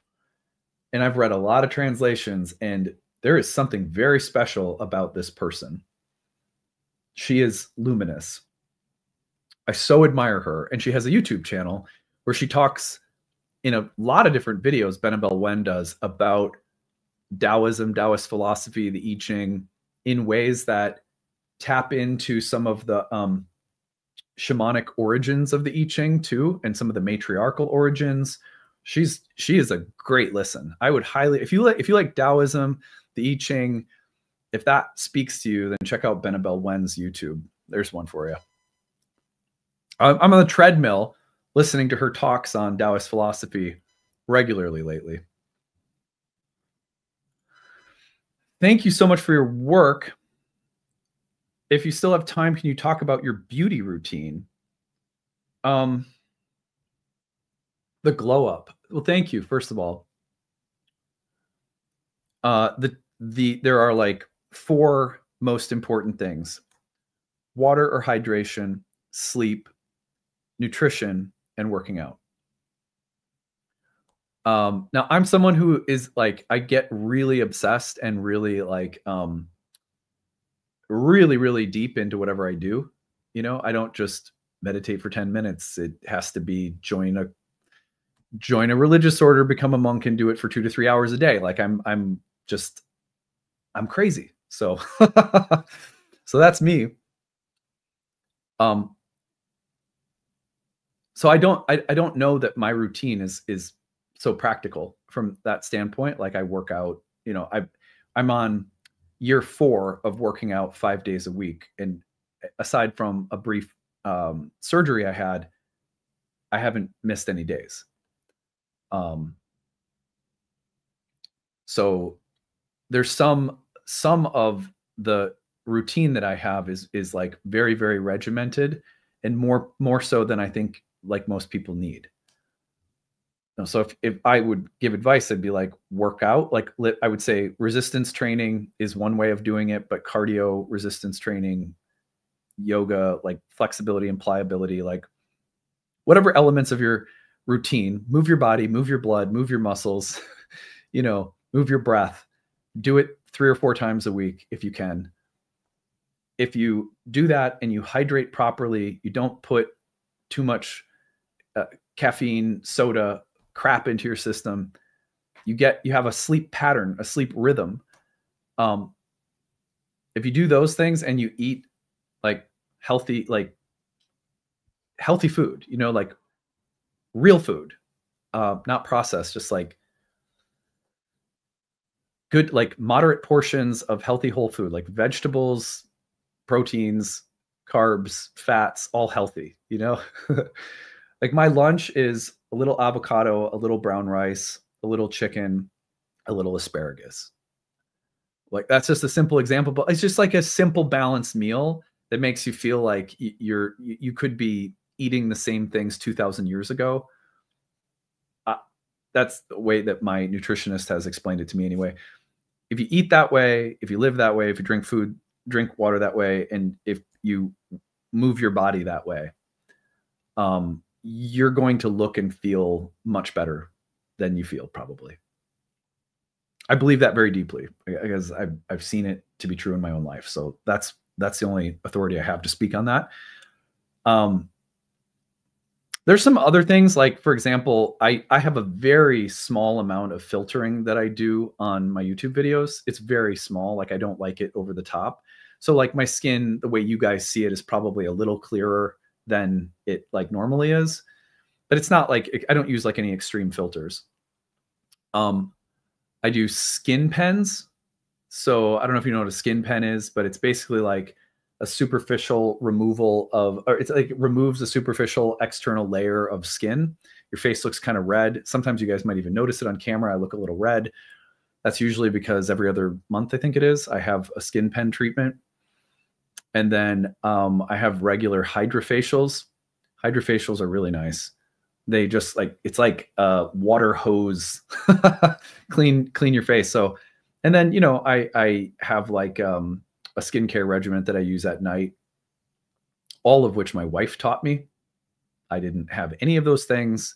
And I started getting self-conscious about my aging face. And so those were the things that I brought in to help. Sometimes there have been a few times over 4 years now where I've used a touch of something called Daxify, sort of like Botox around the corners of my eyes and a little bit on my forehead. Just a little, just like a very light treatment of Daxify, which helps with like the wrinkles around the corners of eyes and for me on my forehead. So it's not enough for like, if I had some a couple months ago, if I lift my forehead right now, you're not seeing as many wrinkles. And then in like a month or two, you'll see more of them and then they'll disappear again.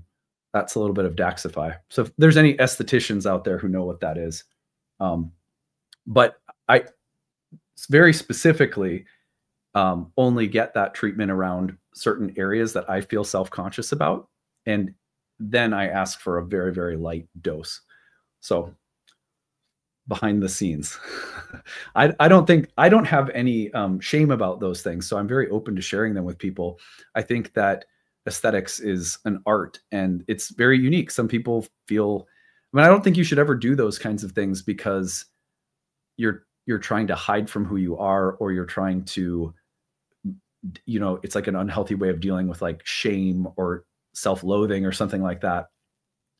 But as a Taurus rising, with Uranus progressing through my first house, I've become much more open-minded about the body as a piece of art that you can shape. And I've done that very actively through a lot of committed work and care, and finding out what that means to me and what feels good to me. The other thing that I would say is one thing that I have gotten also into, thanks to the Huberman Lab, are peptides. So another part of my self-care regimen, well, most of you know, because I've mentioned this before, that several years ago, I started therapeutic TRT. So I started taking therapeutic testosterone like 3.5 years ago, 3 years ago, something like that. That has helped tremendously. I had near the bottom of the testosterone levels, like it goes like 300 to 900, for example. Mine was just over 300. So now my testosterone's closer to 900. Like it's closer to like the top end of the healthy range. I feel it's night and day how much better I feel energetically, physically, everything. So that made a huge difference in my life. Interestingly, the day that I started taking TRT, my client that day was transitioning and starting TRT themselves. And I thought it was like such an interesting little synchronicity. Of course, I didn't say anything to my client that day, but I always thought that was fascinating. But the peptides are fascinating too. There's 2 peptides that I would highly recommend people looking into with a doctor at a clinic if it feels right to you. But one is called BPC 157. And that peptide I've used for to help with reflux. Amazing. That is like an amazing peptide that has completely changed my gut health. I think that peptide is amazing. And I've taken it in I don't take it consistently. I used it for about 3 months initially, and it just like healed my gut in some pretty profound ways. And then I started taking BPC 157 occasionally as sore joints would come up in training. And it's also really good for healing like inflammation around joints, ligaments, tendons for people who lift. So Huberman's talked about it on his podcast a number of times. So that to me was pretty revolutionary. And the other one is called TB 500, and it's often mixed with BPC 157 for inflammation and joint health. And for me, as someone who lifts all the time, anytime I get into a stretch where I'm like, ooh, my shoulder's not starting to feel good, maybe 3 or 4 times over the course of the last 4 years, I've done like a month of TB500 and BPC 157, and those peptides. I think that those things are very Uranus and Taurus to me over the past 7 years. Those are like good examples of like all this cutting edge research into health and biological medicine and advancements in stuff like that, and anti-aging technologies and so forth. So anyway, I've always been someone, whether it's psychedelics or I'm just very open-minded about trying things and not getting lost in technologies, like letting them have their use or learning from them, but then also like knowing when to hang up the phone, you know? So like, I know for a fact that there'll come probably a time in life where I just go like, I'm not gonna like lift weights 4 days a week or 5 days a week, you know, like it'll just be a time where that season's over. And so yeah. Okay. Anyway, that was a fun question.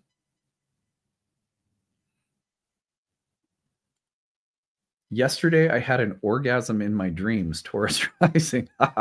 Well, congrats. That sounds like a great accomplishment. And feels very Venus Pluto too, right?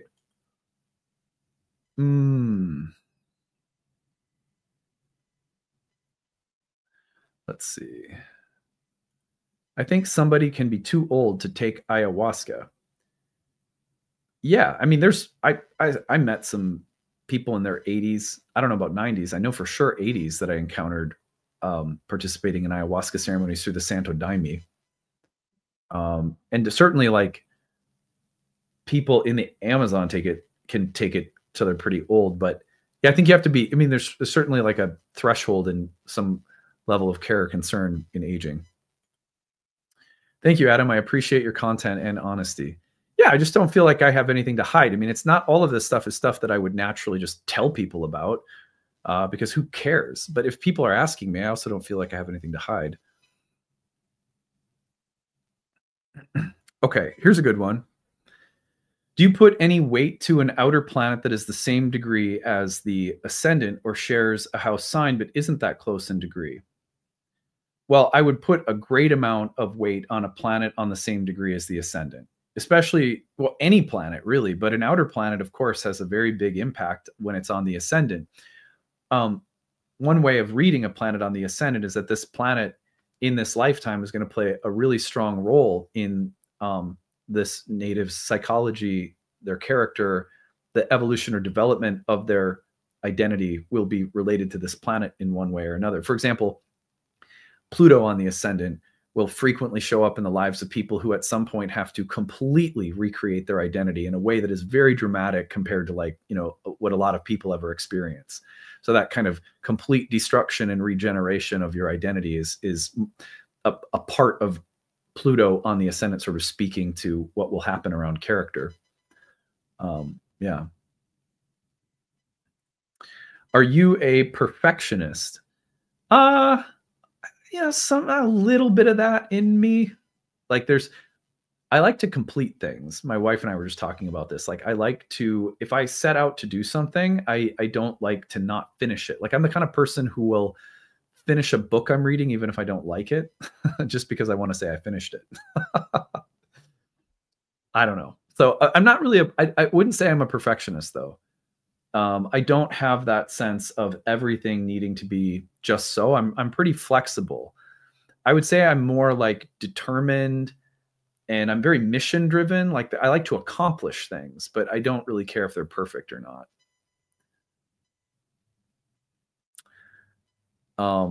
For example, this is a funny example, but like with the Kickstarter every year, I care more about meeting the backer total than I care where exactly we land financially. Like I always, there's a range that I want us to land in financially, but I actually end up getting more motivated by wanting to generate more backer success than the year before. And I feel like that's kind of that's like the dog who won't let go of the stick or something. You know, it's just like, that's part of me. So yeah. Do you have a sweet tooth? Nope. I signed up for the Oracle Within retreat. So looking forward to being there. Yeah, me too. We still have 20 spots left on the retreat. Sign up. Come study with us in Mexico. We're going to have so much fun. You won't believe it. I can tell you this. I'll give you one hint. When you walk into that retreat, one of the first things that we are going to do is you are all going to, we're going to have a ceremonial, ritualistic, you're going to have a paper copy of your birth chart that you burn when you walk in the door. And I'm not going to tell you why. You're going to burn your birth chart. It's one of the first things that we're going to do. And it's going to be a really amazing experience that challenges us to go beyond conventional thinking about astrology. It's about understanding astrology as an oracle, an oracular divinatory art form, not a science. We're going to start by burning our birth charts. Ooh, that's provocative. Okay.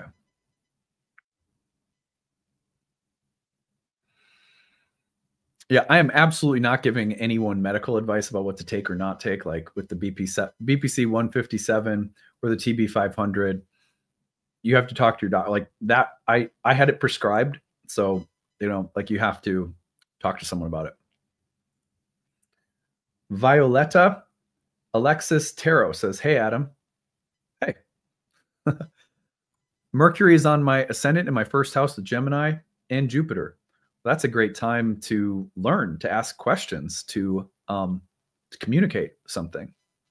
Love that. Can you share a bit about your meditation practice and what did Uranus bring transiting through your 12th house? Yeah. There were the 12th house Uranus transit for me, which was Aries, was marked by a lot of nothing, right? Like more days than not, I couldn't have even told you that I had any awareness of Uranus in my 12th house. But then under certain transits, when Uranus would touch other things in the chart, these very powerful eruptions of deeply unconscious material, I would call a lot of that my own shadow material, would come forth in ways that were very sudden, kind of destructive at times, and like, whoa. And then those moments would really catalyze some greater healing and awareness and change in me. It was like, it might be like most of a year. I didn't even notice Uranus was in my 12th house, but then it hit something and boom, crazy shit would happen, and that stuff that happened was very Uranian in that like sudden, unexpected, dramatic, and reflective of, well, most of the time it was me. Like I caused this stuff to happen and now I need to look at it, So not a perfectionist, just ambitious and growth oriented. Yeah. And maybe to a fault, like I said, like I think I might have a hard time slowing down. Retirement might be difficult for me. Like I wouldn't be surprised. I talked to my therapist about that a lot. Like when I finally hang it up and don't produce things 5 days a week and not teaching, I could see that being like really hard for me. So I'm trying to think about that now and slowly evolve and change a little bit.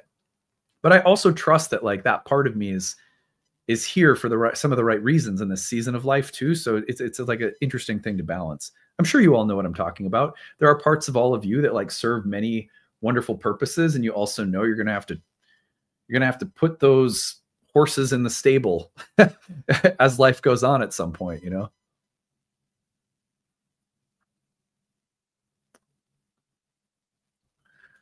I work on Saturdays, but I want to be live in class.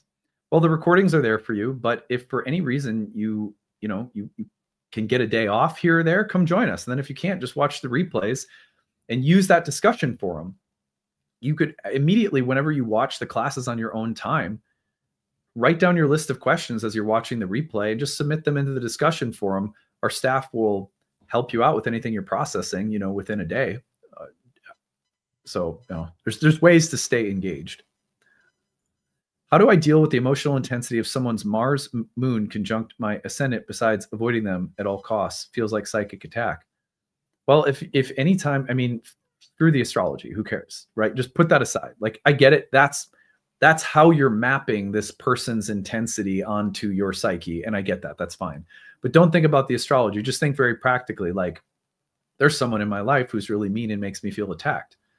Well, why wouldn't you avoid them then? You know, sounds like you should avoid them, right? Like, just be super common sense about it. Unless there's some reason you can't avoid them, in which case, then, you know, that's the kind of thing that I think even temporarily getting the help of a coach or an energy healer or maybe a therapist that can give you some strategies, right? That can say, look, anytime this person's around, they're emotionally abusive. I have to be around them for these reasons. Okay, well, we need some strategies. Either that, or if it's like, well, they're abusive when I'm around them, I don't think there's anything wrong with avoiding them. Just my 2 cents. Coming from a background of Christianity, what, if any, does Jesus play in your life as a spiritual archetype now? Well, I would put the Christ consciousness, or like the person or figure of Jesus archetypally, right alongside of the Buddha, the Bodhisattvas. You know, it's like an avatar. I would just say Jesus is at the very least an archetypal avatar. Set aside again the institutional history and all of that. And believe me, I'm aware of it. I grew up in the church as a preacher's kid, so I know all about it. But yeah, it's like Jesus is a very important part of my interior prayer life. I frequently talk to Jesus, though not only Jesus. But when I talk to Jesus, it's also not uncommon for me to talk to Mary, to talk to God as like the transcendent, or so Jesus to me is like more like a psychopomp. You know, whose voice I find remarkably similar when I ask for advice and feel like I'm receiving some kind of wisdom. That Christ consciousness voice, or the voice of Jesus, let's call it, is remarkably similar to the I Ching for me. The way that they both speak to me in response to my inner life, my prayer life, is like their tone is like remarkably similar. That might just be me. I don't know. But I find that Jesus is like a voice in my psyche that comes up as like, what is the heart-centered, noble, and wise, discerning way of moving through a tricky situation? That's so it's very worldly. Like, I feel like Jesus is like the cross of spirit and matter. It's like, what do I do? Not so much pointing me toward eternity, but bringing eternity into the flesh moment of this situation. I feel like Jesus is really good for that.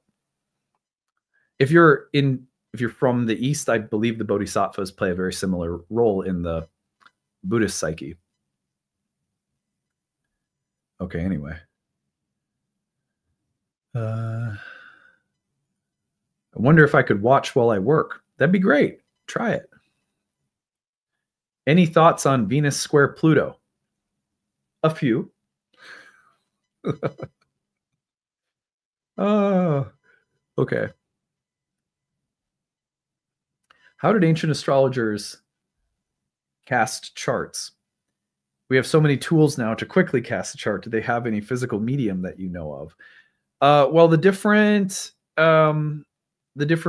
like water clocks, there's different clocks that are used, and then the ephemeris and the casting of the chart by hand, by like being able to calculate positions of planets, the tables of the houses. It once whole sign is supplanted by quadrant based way later in the tradition, then you need tables of houses. But the nice thing in ancient astrology is that whole signs doesn't require that. So the basic calculation of a chart is far easier in whole sign generally.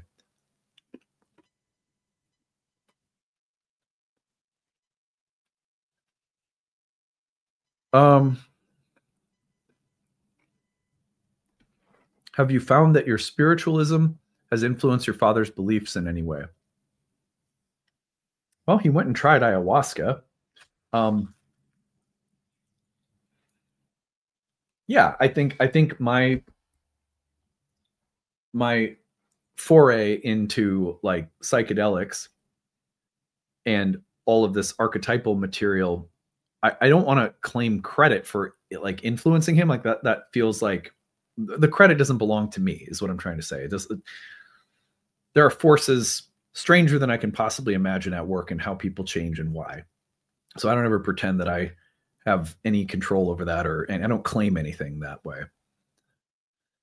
But there was a pretty close parallel between, getting interested in ayahuasca archetypes and it's et cetera. Alan Watts, getting into, like, when I was younger, and my dad going to drink ayahuasca himself, my sister going to drink ayahuasca in South America, and then my dad going out to Pacifica and studying Jung, getting a PhD in Jungian psychology, leaving the ministry. They were all closely connected in time, but I see it as not so much my influence, but the weaving of the destiny path,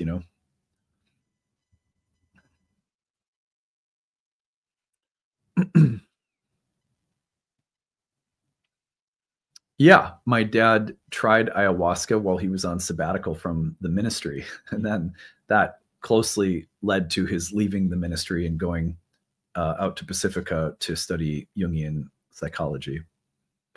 So yeah, there's a lot of generational healing there. That's what my first book is about, and we're republishing my first book. So you'll be able to pick up a new edition of my first book along with my new book in just a couple months. I'm really excited about that.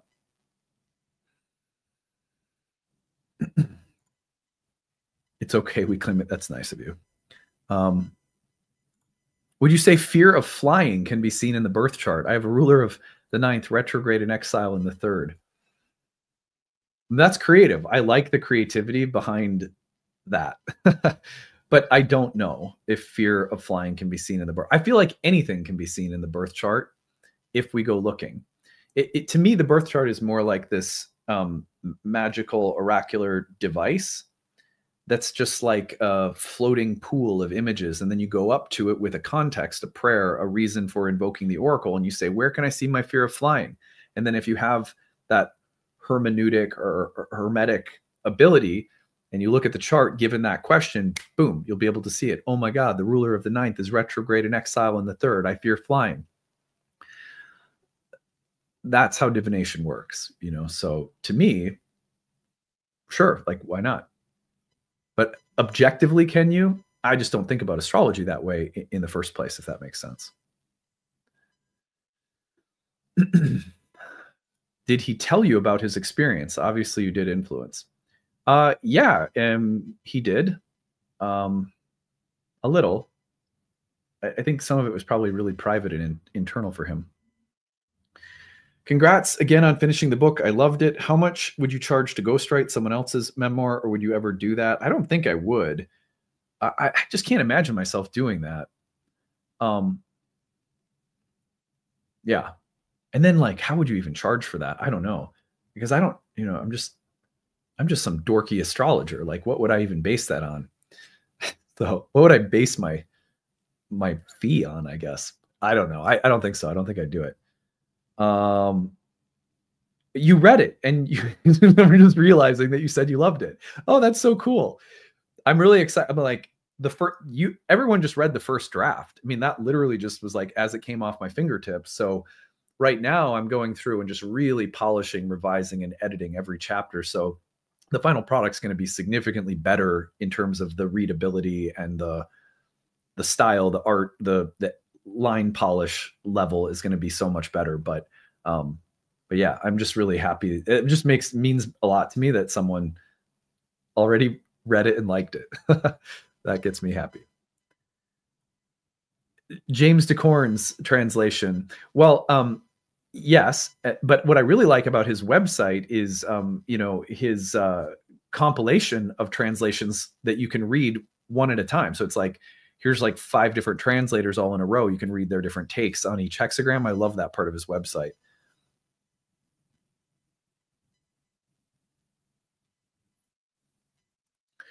What in the karmic cycles would God want my soul to learn from having to move in with my narcissistic mother at 38 years of life? I'm a Capricorn rising and moon, Libra sun. I don't know. It's above my pay grade. But what I can say, like, as an astrologer, if you were my client, you have Capricorn moon in the 1st. It's a debilitated moon. I've got one too. compassion, patience. There's some things that can't be purified through anything other than having to be with or live with difficult people who are suffering. And sometimes the lesson is to set a boundary and to separate yourself and say, you have to do this without me. And sometimes that's the reason, to develop that discernment, that boundary. Sometimes the lesson is to live with and care for someone that is despicable. That's really hard. Is there anything harder, you know? But who's to say which is which? I think the astrology usually tells us less about which is which, and rather points us to the need for inner reflection upon the matter. So, for example, it wouldn't surprise me if there was a transit to that Cap moon that coincided with her moving in, for example. If you're a client of mine, I've seen that like 100 times. You know what I mean? Like, that kind of thing just happens. The Capricorn moon gets activated, and the narcissistic mom moves in, and you're going, why? The astrology isn't about the why. It's about the fact that what is happening is sacred, which should point us inward to ask why. If you had any doubt that her moving in was a meaningful part of your karma, your fate, your destiny, your walk with divinity in this lifetime, the astrology confirms that it is. The next part is for you to develop that discernment about the why. Is it because I have to set a boundary? Is it that I have to demonstrate compassion? Is it that there are elements of my ego that need to burn off? Are there elements of my self-esteem that need to strengthen?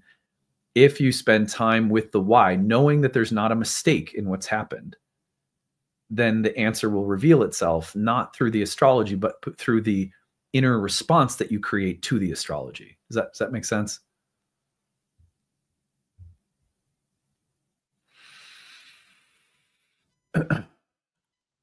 Would you ever do a writing workshop? Yeah, absolutely. That I would love. Like, teaching about creative writing. I mean, I taught creative writing at the college level for 3 years.